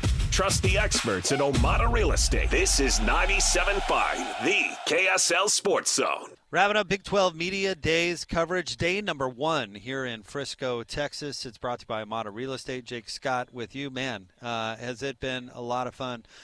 We had a busy day. We had Kalani Sitake. We had Brian Santiago. We had all 6 BYU players brought down here to Big 12 Media Days: Bear Bachmeier, Isaiah Glasker, Evan Johnson, LJ Martin, Bruce Mitchell, and Keanu Tanuvasa, all on these airwaves today and all up at KSLSports.com for you to listen to. But we had a chance to talk to the Baylor athletic director. We talked to Kenny Dillingham today. We even talked to the executive director of the college football playoff. It's been a wild day. It's been a lot of fun. Thanks to everybody for listening. We'll be back for day number 2 coming up tomorrow. And in day number 2, of course, we'll have the Utes. Morgan Scally, the head coach of the Utes, will be on. Devin Dampier, Jonathan Hall, Lance Holtzclaw, and Wayshawn Parker will all be here going through the ringer. And, of course, we'll have them on for our Day 2 coverage right here on 97.5, the KSL Sports Zone. The other schools, though, that are going to be here tomorrow: Arizona, Cincinnati, Iowa State, Kansas State, TCU, and West Virginia. Man, I'm hoping we get Rich Rod on tomorrow. Rich Rod is always a media day star, so hopefully we get the West Virginia coach on with us tomorrow. But Scotty G, Tim Lacombe, Patrick Hinahan, myself will be back tomorrow for all-day coverage live here from Frisco, Texas. Again, if you missed any of our coverage today, and it's been a lot, and it's been all day long, you can go online to KSLSports.com. We'll talk to you tomorrow live from Frisco, Texas, Big 12 Media Days right here on 97.5, the KSL Sports Zone.